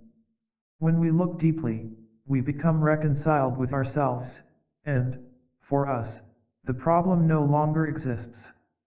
Sooner or later, he will see our attitude and will share in the freshness of the stream of love which is flowing naturally from our heart. Meditation on love. The mind of love brings peace, joy, and happiness to ourselves and others. Mindful observation is the element which nourishes the tree of understanding, and compassion and love are the most beautiful flowers. When we realize the mind of love, we have to go to the one who has been the object of our mindful observation, so that our mind of love is not just an object of our imagination, but a source of energy which has a real effect in the world. The meditation on love is not just sitting still and visualizing that our love will spread out into space like waves of sound or light. Sound and light have the ability to penetrate everywhere, and love and compassion can do the same. But if our love is only a kind of imagination, then it is not likely to have any real effect. It is in the midst of our daily life and in our actual contact with others that we can know whether our mind of love is really present and how stable it is. If love is real, it will be evident in our daily life, in the way we relate with people and the world. The source of love is deep in us, and we can help others realize a lot of happiness. One word, one action, or one thought can reduce another person's suffering and bring him joy. One word can give comfort and confidence, destroy doubt, help someone avoid a mistake, reconcile a conflict, or open the door to liberation. One action can save a person's life or help him take advantage of a rare opportunity. One thought can do the same, because thoughts always lead to words and actions. If love is in our heart, every thought, word, and deed can bring about a miracle. Because understanding is the very foundation of love, words and actions that emerge from our love are always helpful. Hugging meditation. Hugging is a beautiful Western custom, and we from the East would like to contribute the practice of conscious breathing to it. When you hold a child in your arms, or hug your mother, or your husband, or your friend, if you breathe in and out 3 times, your happiness will be multiplied at least tenfold. If you are distracted, thinking about other things, your hug will be distracted also, not very deep, and you may not enjoy hugging very much. So when you hug your child, your friend, your spouse, I recommend that you first breathe in and out consciously and return to the present moment. Then, while you hold him or her in your arms, breathe 3 times consciously, and you will enjoy your hugging more than ever before. We practiced hugging meditation at a retreat for psychotherapists in Colorado, and one retreatant, when he returned home to Philadelphia, hugged his wife at the airport in a way he had never hugged her before. Because of that, his wife attended our next retreat, in Chicago. It takes time to become comfortable hugging this way. If you feel a little hollow inside, you may want to slap your friend's back while you hug him in order to prove that you are really there. But to be really there, you only need to breathe, and suddenly he becomes completely real. The two of you really exist in that moment. It may be one of the best moments in your life. Suppose your daughter comes and presents herself to you. If you are not really there, if you are thinking of the past, worrying about the future, or possessed by anger or fear, the child, although standing in front of you, will not exist for you. She is like a ghost, and you may be like a ghost also. If you want to be with her, you have to return to the present moment. Breathing consciously, uniting body and mind, you make yourself into a real person again. When you become a real person, your daughter becomes real also. She is a wondrous presence, and a real encounter with life is possible at that moment. If you hold her in your arms and breathe, you will awaken to the preciousness of your loved one, and life is. Investing in friends. Even if we have a lot of money in the bank, we can die very easily from our suffering.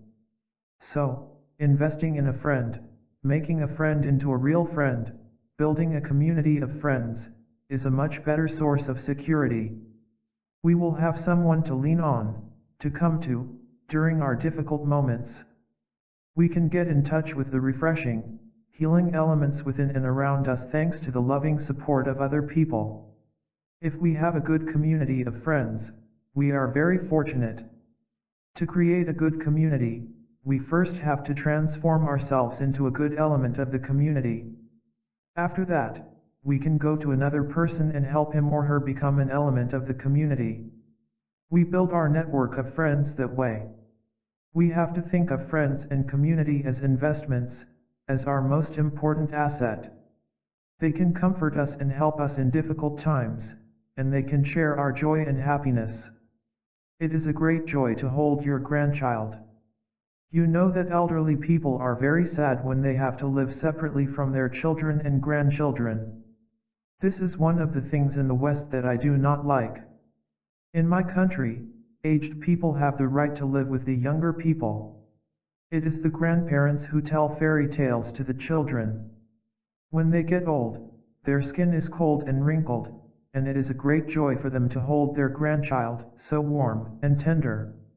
When a person grows old, his deepest hope is to have a grandchild to hold in his arms. He hopes for it day and night, and when he hears that his daughter or daughter-in-law is pregnant, he is so happy. Nowadays the elderly have to go to a home where they live only among other aged people. Just once a week they receive a short visit, and afterwards they feel even sadder. We have to find ways for old and young people to live together again. It will make all of us very happy. Community of mindful living. The foundation of a good community is a daily life that is joyful and happy. In Plum Village, children are the center of attention. Each adult is responsible for helping the children be happy, because we know that if the children are happy, it is easy for the adults to be happy. When I was a child, families were bigger. Parents, cousins, uncles, aunts, grandparents, and children all lived together. The houses were surrounded by trees where we could hang hammocks and organize picnics. In those times, people did not have many of the problems we have today. Now our families are very small, just mother, father, and 1 or 2 children. When the parents have a problem, the whole family feels the effects. Even if the children go into the bathroom to try to get away, they can feel the heavy atmosphere. They may grow up with seeds of suffering and never be truly happy. Formerly, when mom and dad had problems, the children could escape by going to an aunt or uncle, or other family member.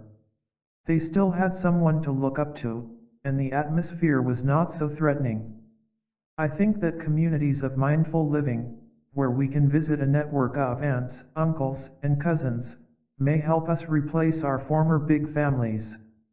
Each of us needs to belong to such a place, where each feature of the landscape, the sounds of the bell, and even the buildings are designed to remind us to return to awareness. I imagine that there will be beautiful practice centers where regular retreats will be organized, and individuals and families will go there to learn and practice the art of mindful living. The people who live there should emanate peace and freshness, the fruits of living in awareness. They will be like beautiful trees, and the visitors will want to come and sit under their shade. Even when they cannot actually visit, they only need to think of it and smile, and they will feel themselves becoming peaceful and happy. We can also transform our own family or household into a community that practices harmony and awareness. Together we can practice breathing and smiling, sitting together, drinking tea together in mindfulness. If we have a bell, the bell is also part of the community, because the bell helps us practice. If we have a meditation cushion, the cushion is also part of the community, as are many other things that help us practice mindfulness, such as the air for breathing. If we live near a park or a riverbank, we can enjoy walking meditation there. All these efforts can help us establish a community at home. From time to time we can invite a friend to join us. Practicing mindfulness is much easier with a community. Mindfulness must be engaged. When I was in Vietnam, so many of our villages were being bombed. Along with my monastic brothers and sisters, I had to decide what to do. Should we continue to practice in our monasteries, or should we leave the meditation halls in order to help the people who were suffering under the bombs? After careful reflection, we decided to do both, to go out and help people and to do so in mindfulness. We called it engaged Buddhism. Mindfulness must be engaged. Once there is seeing, there must be acting. Otherwise, what is the use of seeing? We must be aware of the real problems of the world. Then, with mindfulness, we will know what to do and what not to do to be of help. If we maintain awareness of our breathing and continue to practice smiling, even in difficult situations, many people, animals, and plants will benefit from our way of doing things. Are you massaging our Mother Earth every time your foot touches her? Are you planting seeds of joy and peace? I try to do exactly that with every step, and I know that our Mother Earth is most appreciative. Peace is every step. Shall we continue our journey? Part 3. Peace is every step. Interbeing. If you are a poet, you will see clearly that there is a cloud floating in this sheet of paper. Without a cloud, there will be no rain. Without rain, the trees cannot grow, and without trees, we cannot make paper. The cloud is essential for the paper to exist. If the cloud is not here, the sheet of paper cannot be here either. So we can say that the cloud and the paper are. Interbeing is a word that is not in the dictionary yet, but if we combine the prefix inter with the verb to be, we have a new verb, interbe. If we look into this sheet of paper even more deeply, we can see the sunshine in it. Without sunshine, the forest cannot grow.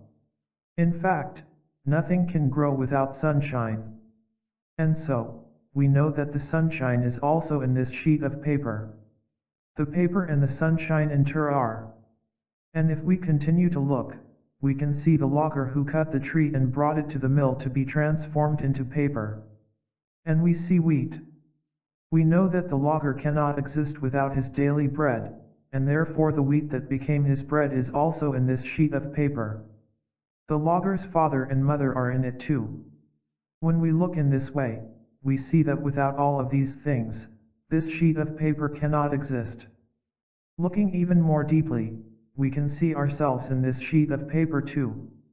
This is not difficult to see, because when we look at a sheet of paper, it is part of our perception. Your mind is in here and mine is also. So we can say that everything is in here with this sheet of paper. We cannot point out one thing that is not here: time, space, the earth, the rain, the minerals in the soil, the sunshine, the cloud, the river, the heat. Everything coexists with this sheet of paper. That is why I think the word interbe should be in the dictionary. To be is to interbe. We cannot just be by ourselves alone. We have to interbe with every other thing. This sheet of paper is, because everything else is. Suppose we try to return one of the elements to its source. Suppose we return the sunshine to the sun. Do you think that this sheet of paper will be possible? No, without sunshine nothing can be. And if we return the logger to his mother, then we have no sheet of paper either. The fact is that this sheet of paper is made up only of non-paper elements. And if we return these non-paper elements to their sources, then there can be no paper at all. Without non-paper elements, like mind, logger, sunshine, and so on, there will be no paper. As thin as this sheet of paper is, it contains everything in the universe in it. Flowers and garbage. Defiled or immaculate. Dirty or pure. These are concepts we form in our mind. A beautiful rose we have just cut and placed in our vase is pure. It smells so good, so fresh. A garbage can is the opposite. It smells horrible, and it is filled with rotten things. But that is only when we look on the surface. If we look more deeply we will see that in just 5 or 6 days, the rose will become part of the garbage.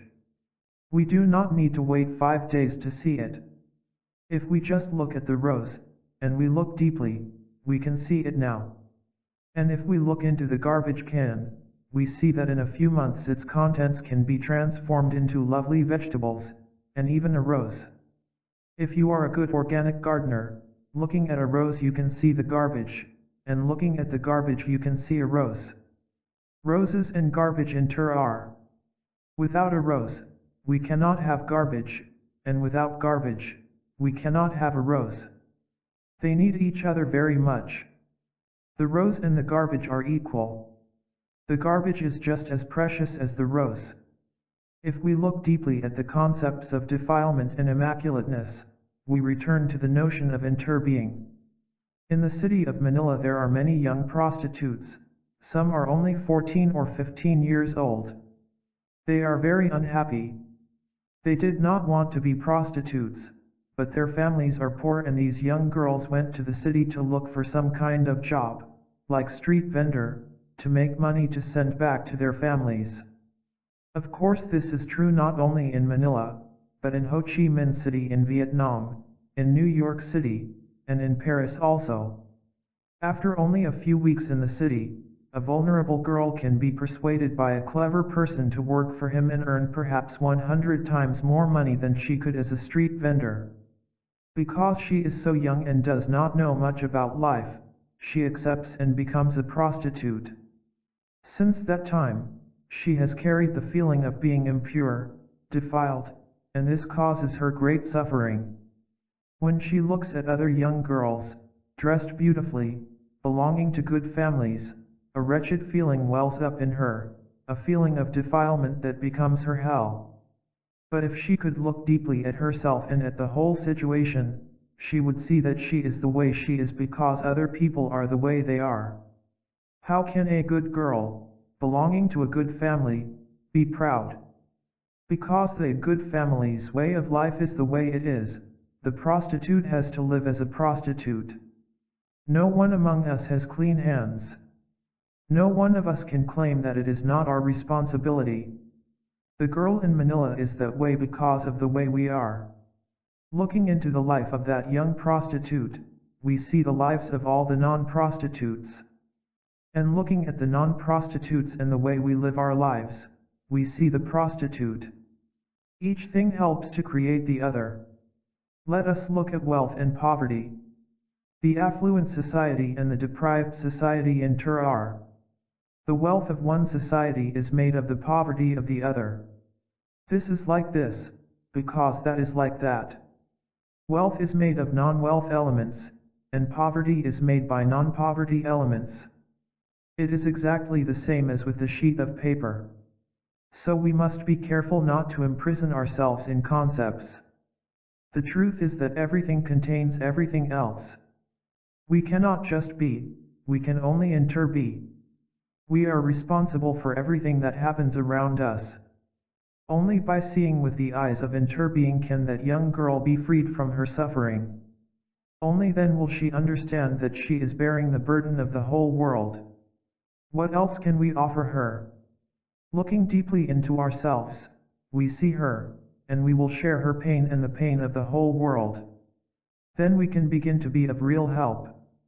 Waging peace. If the earth were your body, you would be able to feel the many areas where it is suffering.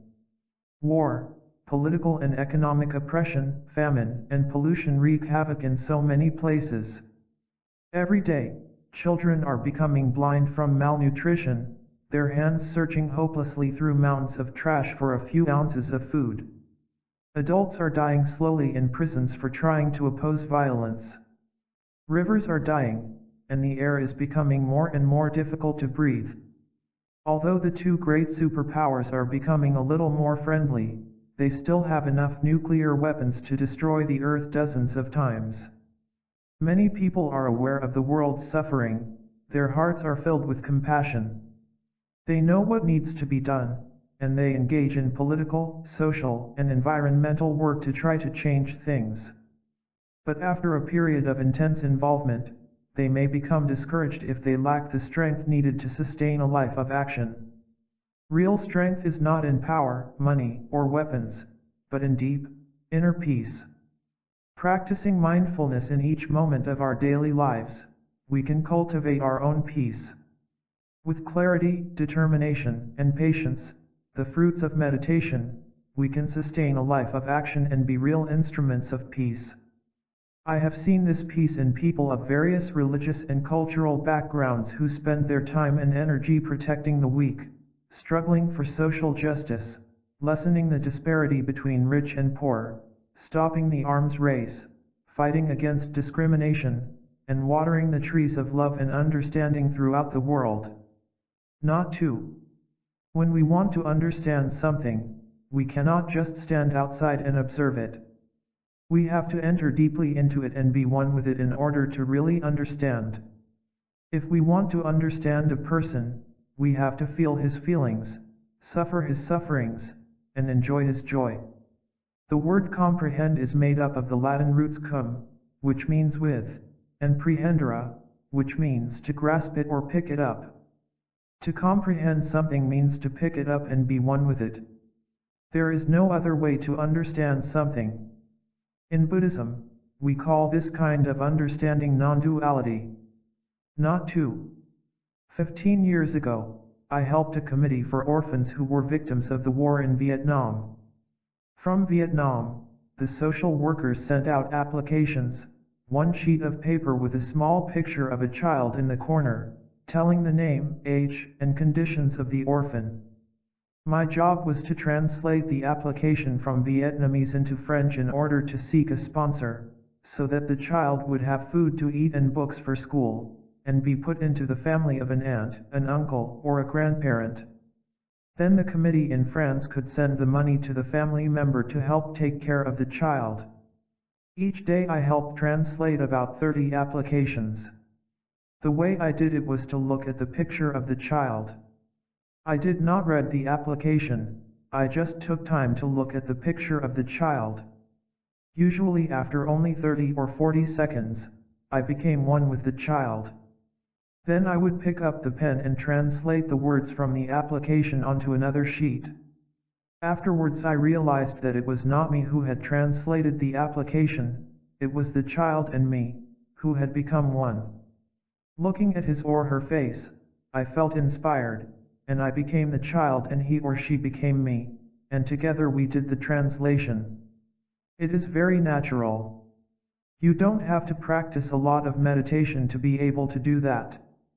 You just look, allowing yourself to be, and you lose yourself in the child, and the child in you. Healing the wounds of war.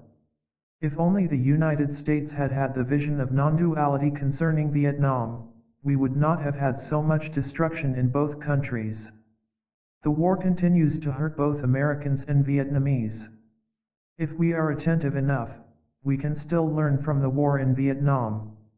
Last year we had a wonderful retreat with Vietnam veterans in America. It was a difficult retreat, because many of us could not get free of our pain. One gentleman told me that in Vietnam, he lost 417 people in one battle alone, in one day.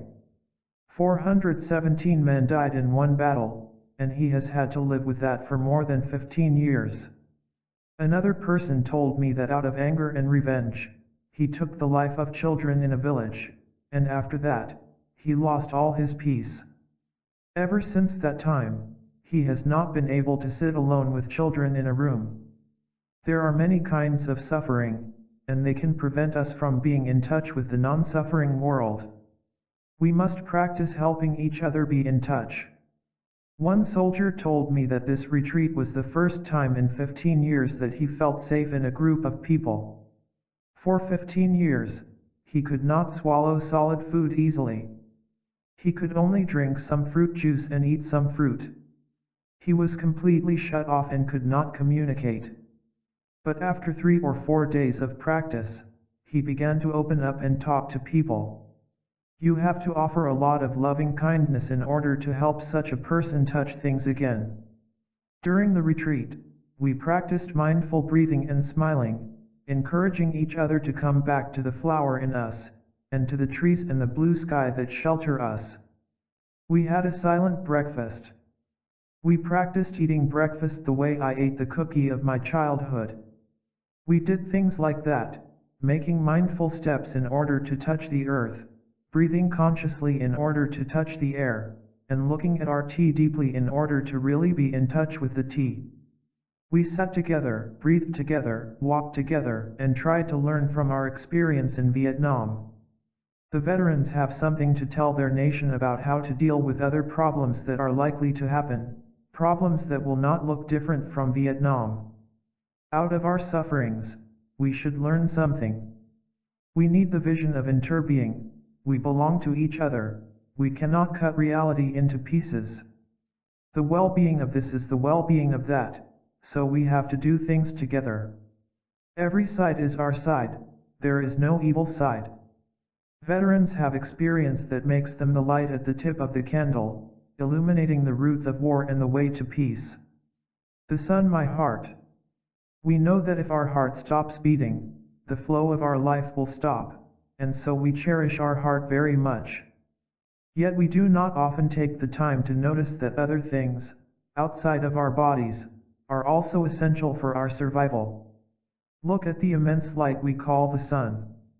If it were to stop shining, the flow of our life would also stop, so the sun is our second heart, a heart outside of our body. This immense heart gives all life on earth the warmth necessary for existence. Plants live thanks to the sun. Their leaves absorb the sun's energy, along with carbon dioxide from the air, to produce food for the tree, the flower, the plankton. And thanks to plants, we and other animals can live. All of us, people, animals, and plants, consume the sun, directly and indirectly. We cannot begin to describe all the effects of the sun, that great heart outside of our body. Our body is not limited to what is inside the boundary of our skin. It is much more immense. It includes even the layer of air around our earth, for if the atmosphere were to disappear for even an instant, our life would end. There is no phenomenon in the universe that does not intimately concern us, from a pebble resting at the bottom of the ocean, to the movement of a galaxy millions of light years away. Walt Whitman said, "I believe a leaf of grass is no less than the journey work of the stars." These words are not philosophy. They come from the depths of his soul. He said, "I am large, I contain multitudes." Looking deeply. We have to look deeply at things in order to see. When a swimmer enjoys the clear water of the river, he or she should also be able to be the river. One day, during one of my first visits to the United States, I was having lunch at Boston University with some friends, and I looked down at the Charles River. I had been away from home for quite a long time, and seeing the river, I found it very beautiful. So I left my friends and went down to wash my face and dip my feet in the water, as we used to do in our country. When I returned, a professor said, "That's a very dangerous thing to do. Did you rinse your mouth in the river?" When I told him yes, he said, "You should see a doctor and get a shot." I was shocked. I hadn't known that the rivers here were so polluted. Some of them are called dead rivers. In our country the rivers get very muddy sometimes, but not that kind of dirty. Someone told me that the Rhine River in Germany contains so many chemicals that it is possible to develop photographs in it. If we want to continue to enjoy our rivers, to swim in them, walk beside them, even drink their water, we have to adopt the non-dual perspective. We have to meditate on being the river so that we can experience within ourselves the fears and hopes of the river. If we cannot feel the rivers, the mountains, the air, the animals, and other people from within their own perspective, the rivers will die and we will lose our chance for peace. If you are a mountain climber or someone who enjoys the countryside, or the green forest, you know that the forests are our lungs outside of our bodies, just as the sun is our heart outside of our bodies. Yet we have been acting in a way that has allowed 2 million square miles of forest land to be destroyed by acid rain, and we have destroyed parts of the ozone layer that regulate how much direct sunlight we receive. We are imprisoned in our small selves, thinking only of the comfortable conditions for this small self, while we destroy our large self. We should be able to be our true self. That means we should be able to be the river. We should be able to be the forest, the sun, and the ozone layer.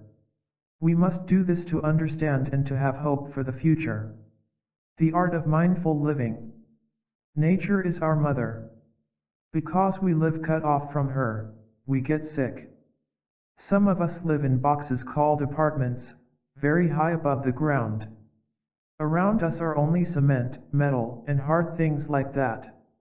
Our fingers do not have a chance to touch the soil, we don't grow lettuce anymore. Because we are so distant from our Mother Earth, we become sick. That is why we need to go out from time to time and be in nature. It is very important.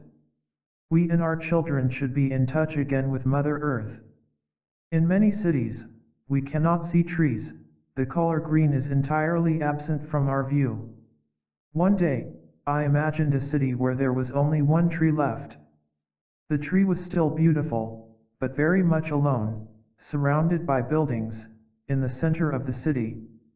Many people were getting sick, and most doctors did not know how to deal with the illness.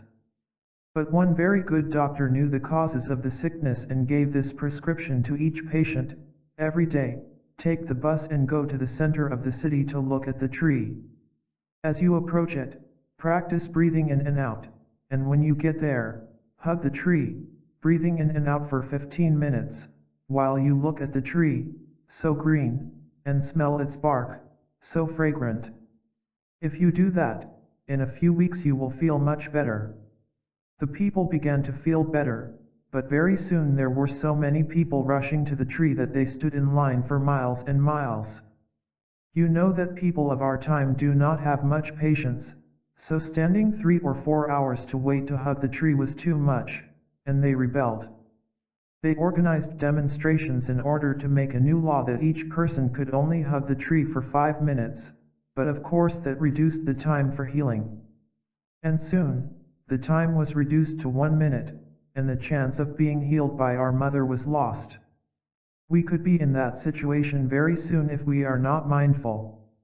We have to practice awareness of each thing we do if we want to save our Mother Earth, and ourselves and our children as well.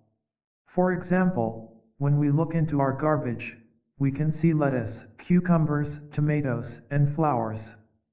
When we throw a banana peel into the garbage, we are aware that it is a banana peel that we are throwing out and that it will be transformed into a flower or a vegetable very soon.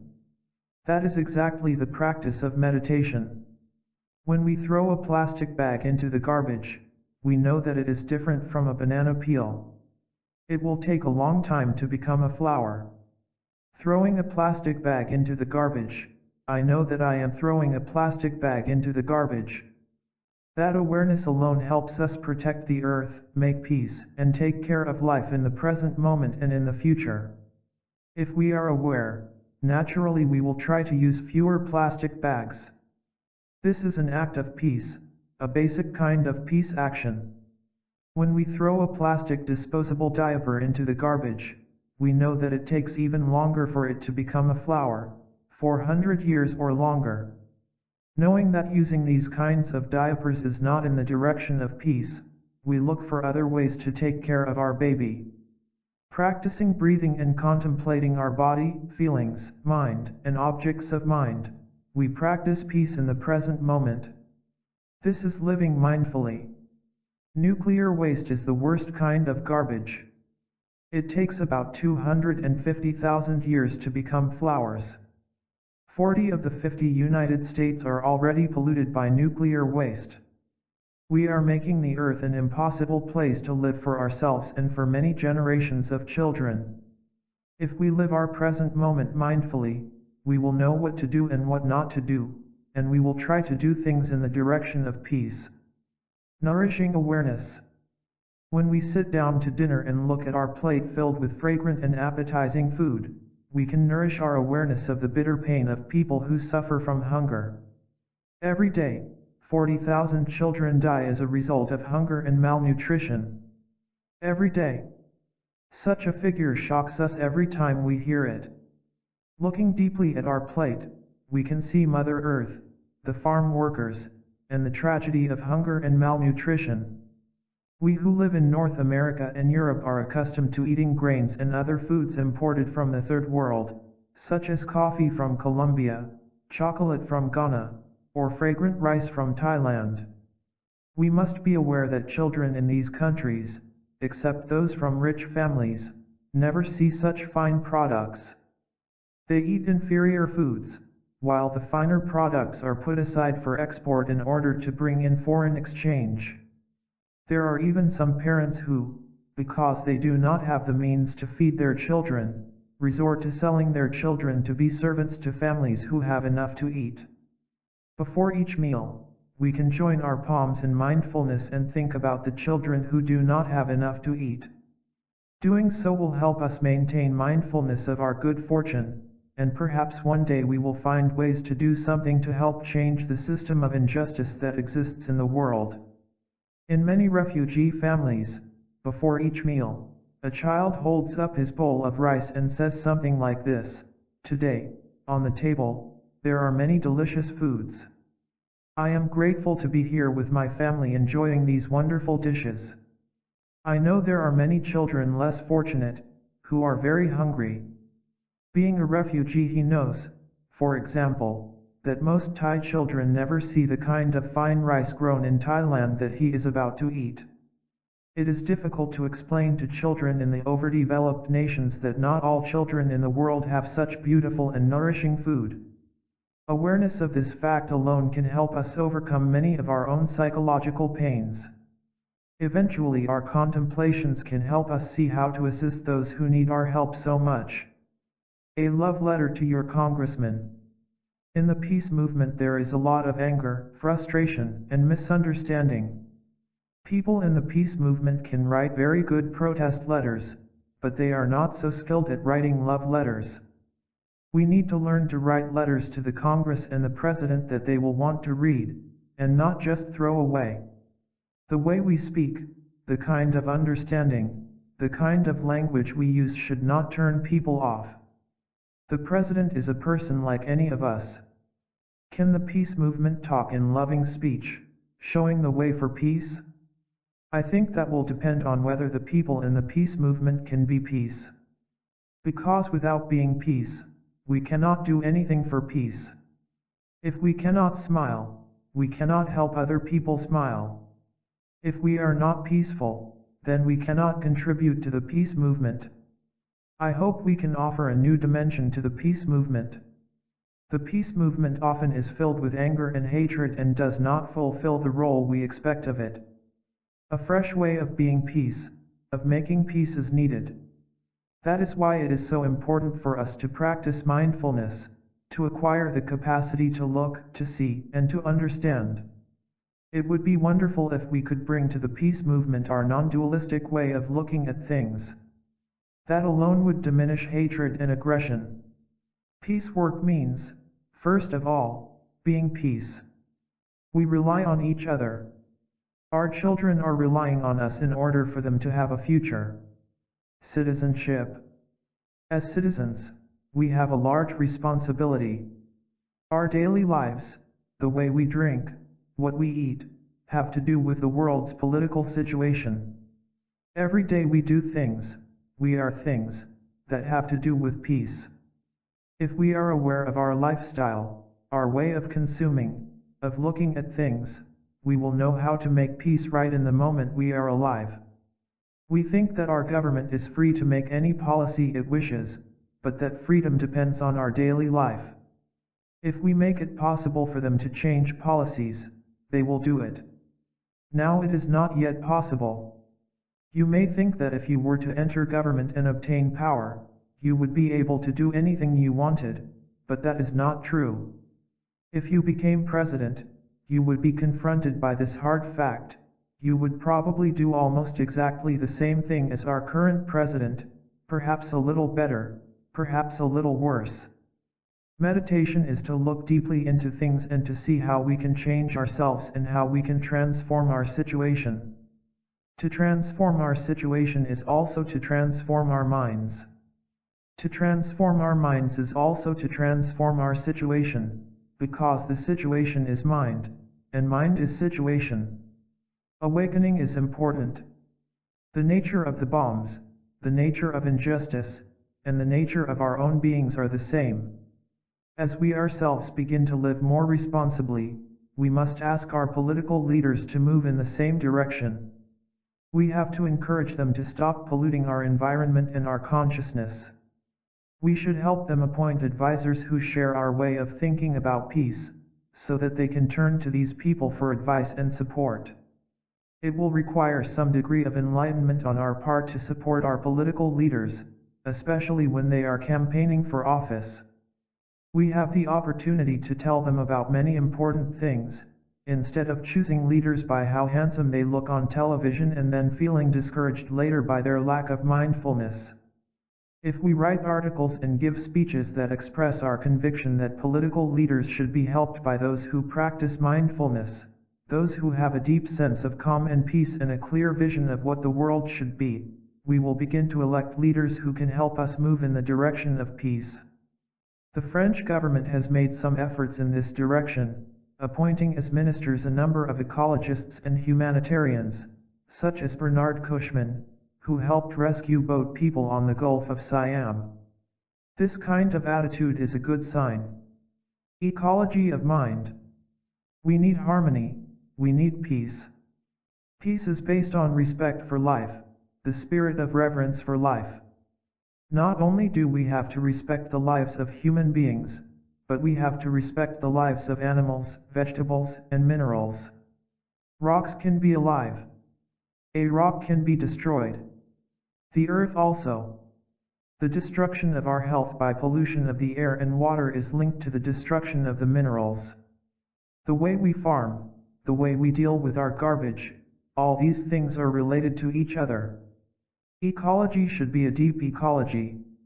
Not only deep but universal, because there is pollution in our consciousness. Television, for instance, is a form of pollution for us and for our children. Television sows seeds of violence and anxiety in our children, and pollutes their consciousness, just as we destroy our environment by chemicals, tree cutting, and polluting the water.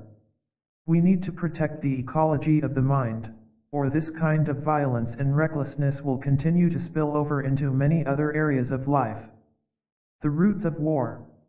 In 1966, when I was in the U.S. calling for a ceasefire to the war in Vietnam, a young American peace activist stood up during a talk I was giving and shouted, "The best thing you can do is go back to your country and defeat the American aggressors. You shouldn't be here. There is absolutely no use to your being here." He and many Americans wanted peace, but the kind of peace they wanted was the defeat of one side in order to satisfy their anger. Because they had called for a ceasefire and had not succeeded, they became angry, and finally they were unable to accept any solution short of the defeat of their own country. But we Vietnamese who were suffering under the bombs had to be more realistic. We wanted peace. We did not care about anyone's victory or defeat. We just wanted the bombs to stop falling on us. But many people in the peace movement opposed our proposal for an immediate ceasefire. No one seemed to understand. So when I heard that young man shouting, "Go home and defeat the American aggressors," I took several deep breaths to regain myself, and I said, "Sir, it seems to me that many of the roots of the war are here in your country. That is why I have come. One of the roots is your way of seeing the world. Both sides are victims of a wrong policy, a policy that believes in the force of violence to settle problems. I do not want Vietnamese to die, and I do not want American soldiers to die either. The roots of war are in the way we live our daily lives, the way we develop our industries, build up our society, and consume goods. We have to look deeply into the situation, and we will see the roots of war. We cannot just blame one side or the other. We have to transcend the tendency to take sides. During any conflict, we need people who can understand the suffering of all sides. For example, if a number of people in South Africa could go to each side and understand their suffering, and communicate that to the other sides, that would be very helpful. We need links. We need communication. Practicing nonviolence is first of all to become nonviolence. Then when a difficult situation presents itself, we will react in a way that will help the situation. This applies to problems of the family as well as to problems of society. Like a leaf, we have many stems. One autumn day, I was in a park, absorbed in the contemplation of a very small, beautiful leaf, shaped like a heart. Its color was almost red, and it was barely hanging on the branch, nearly ready to fall down. I spent a long time with it, and I asked the leaf a number of questions. I found out the leaf had been a mother to the tree. Usually we think that the tree is the mother and the leaves are just children, but as I looked at the leaf I saw that the leaf is also a mother to the tree. The sap that the roots take up is only water and minerals, not sufficient to nourish the tree. So the tree distributes that sap to the leaves, and the leaves transform the rough sap into elaborated sap and, with the help of the sun and gas, send it back to the tree for nourishment.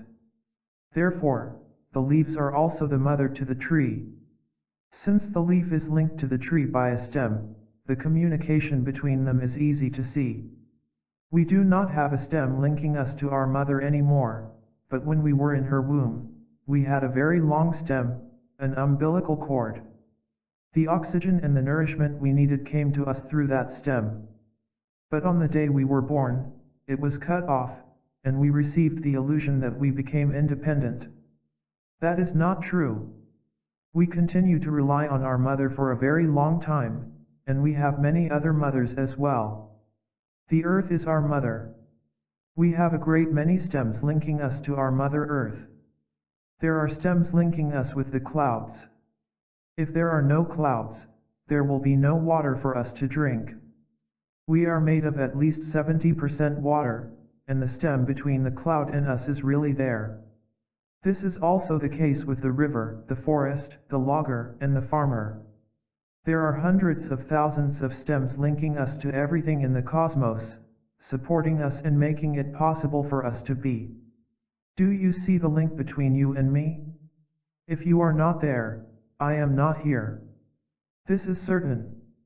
If you do not see it yet, please look more deeply and I am sure you will. I asked the leaf whether it was frightened because it was autumn and the other leaves were falling. The leaf told me, no. During the whole spring and summer I was completely alive. I worked hard to help nourish the tree, and now much of me is in the tree. I am not limited by this form. I am also the whole tree, and when I go back to the soil, I will continue to nourish the tree. So I don't worry at all.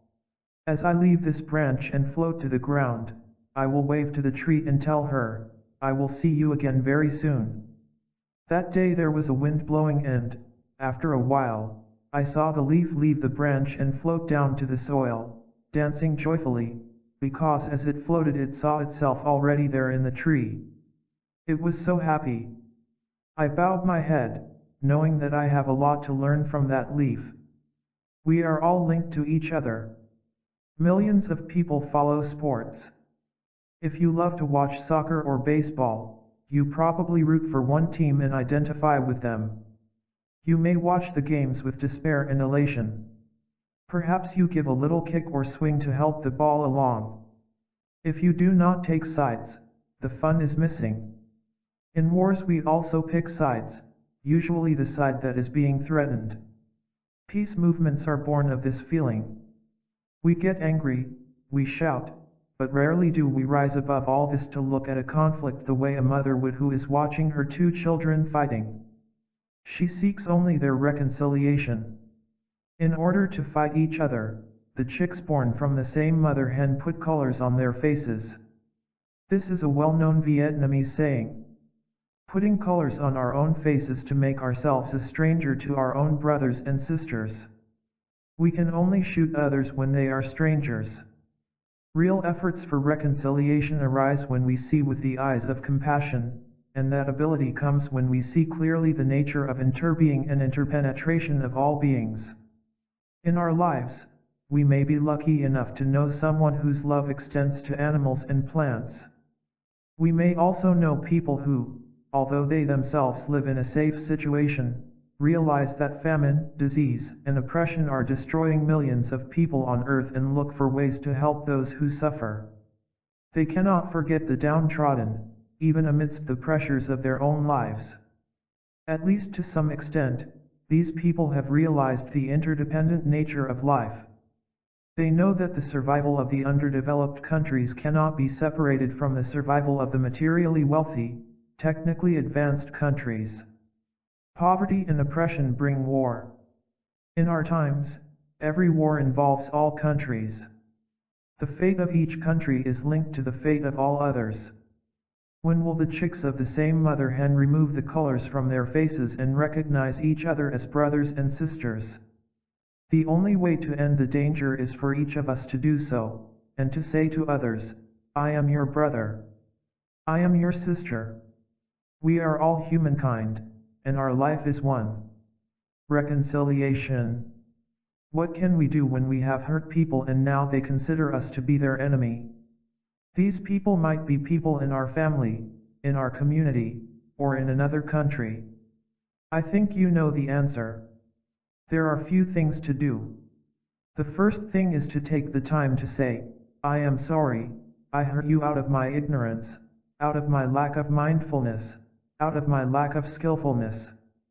I will try my best to change myself. I don't dare to say anything more to you. Sometimes, we do not have the intention to hurt, but because we are not mindful or skillful enough, we hurt someone. Being mindful in our daily life is important, speaking in a way that will not hurt anyone.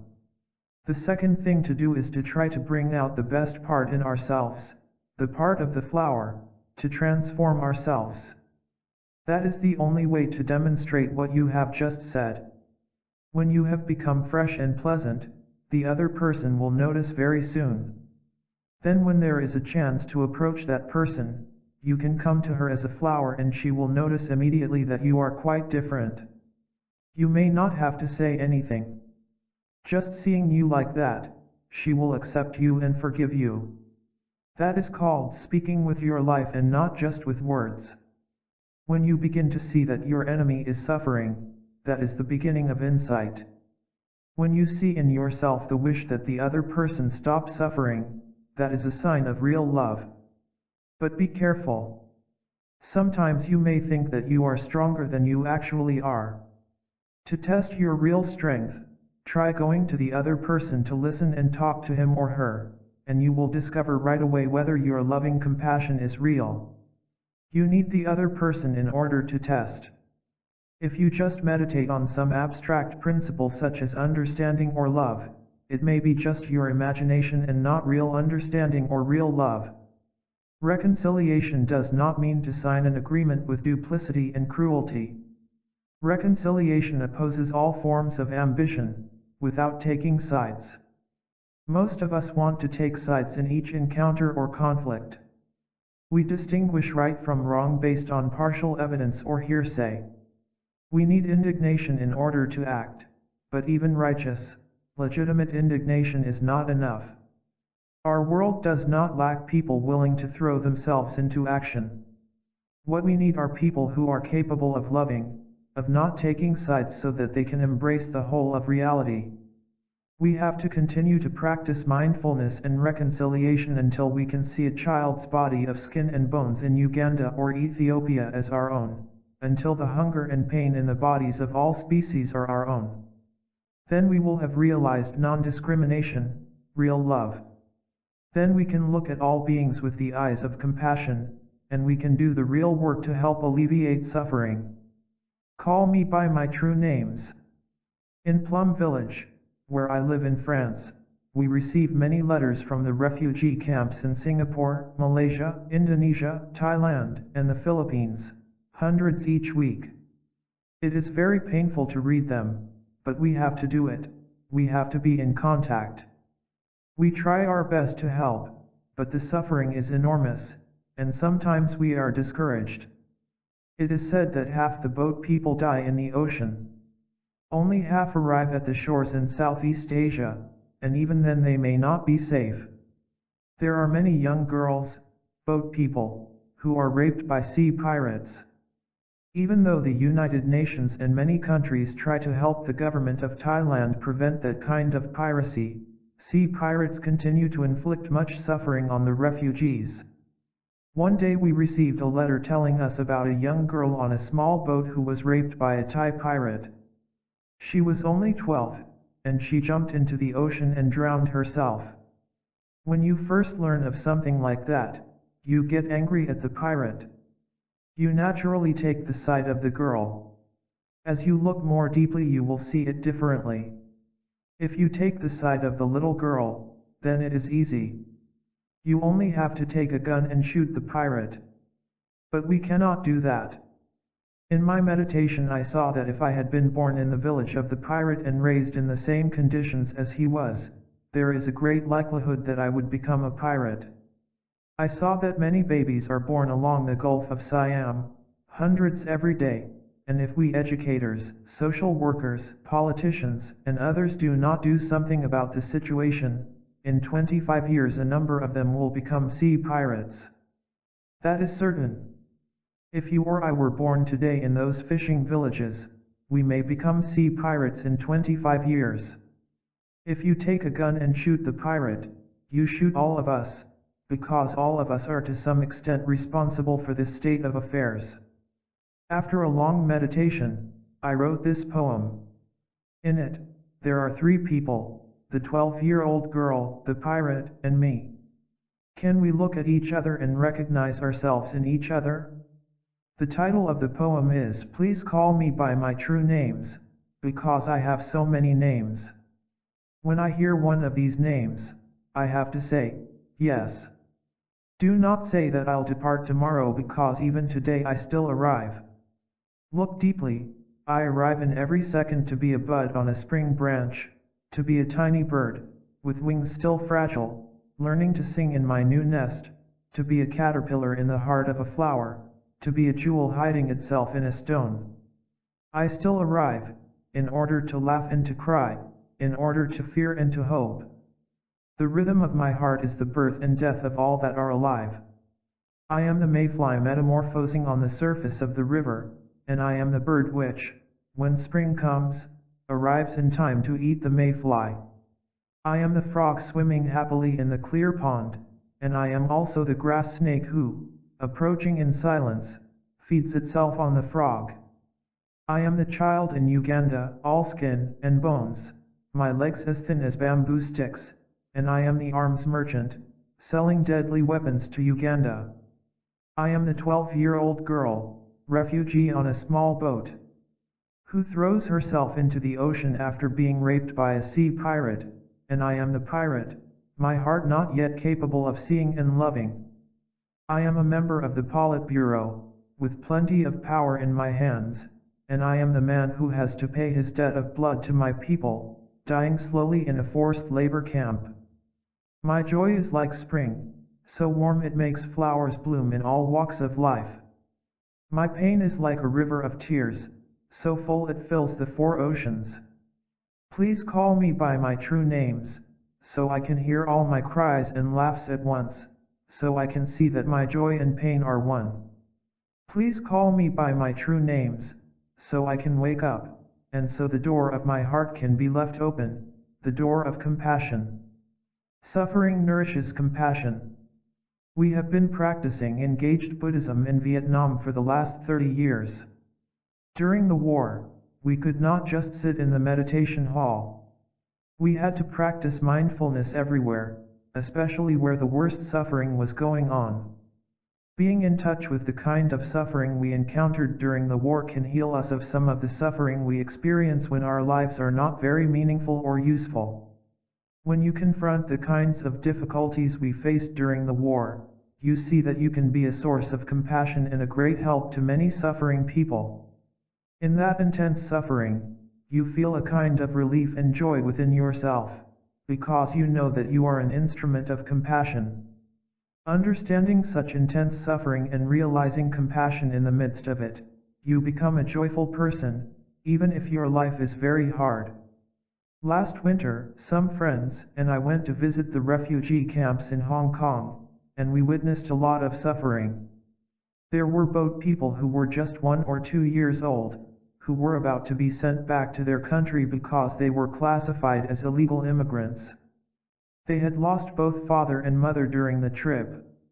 When you see that kind of suffering, you know that the suffering your friends in Europe and America are undergoing is not very great. Every time we come back from such a contact, we see that the city of Paris is not very real. The way people live there and the reality of the suffering in other parts of the world are so different. I asked the question, how could people live like this when things are like that? But if you stay in Paris for 10 years without being in touch, you find it normal.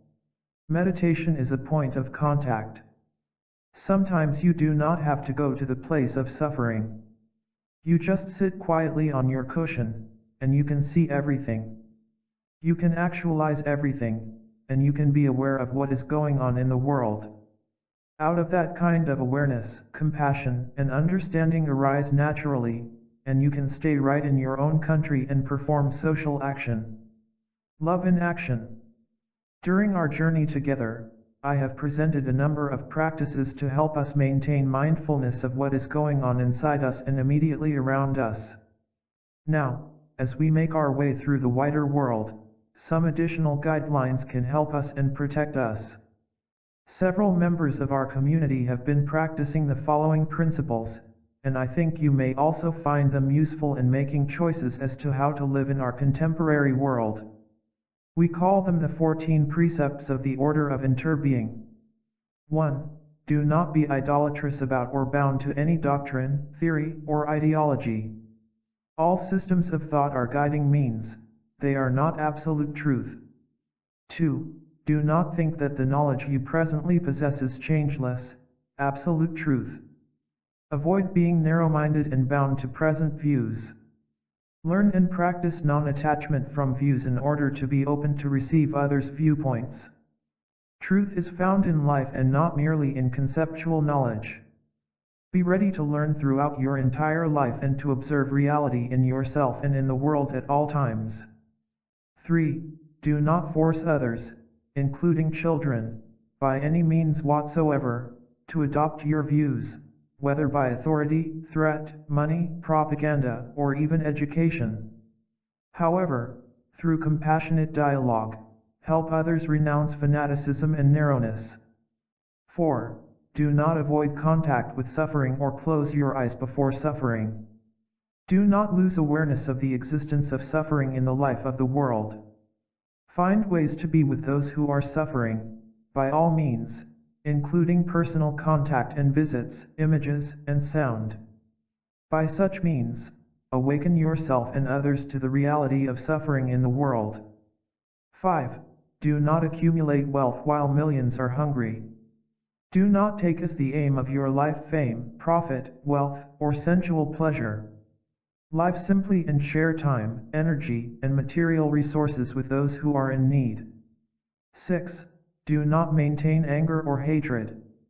Learn to penetrate and transform them while they are still seeds in your consciousness. As soon as anger or hatred arises, turn your attention to your breathing in order to see and understand the nature of your anger or hatred and the nature of the persons who have caused your anger or hatred. 7. Do not lose yourself in dispersion and in your surroundings. Practice mindful breathing in order to come back to what is happening in the present moment. Be in touch with what is wondrous, refreshing, and healing, both inside and around yourself. Plant the seeds of joy, peace, and understanding in yourself in order to facilitate the work of transformation in the depths of your consciousness. 8. Do not utter words that can create discord and cause the community to break. Make every effort to reconcile and resolve all conflicts, however small. 9. Do not say untruthful things for the sake of personal interest or to impress people. Do not utter words that cause division and hatred. Do not spread news that you do not know to be certain. Do not criticize or condemn things that you are not sure of. Always speak truthfully and constructively.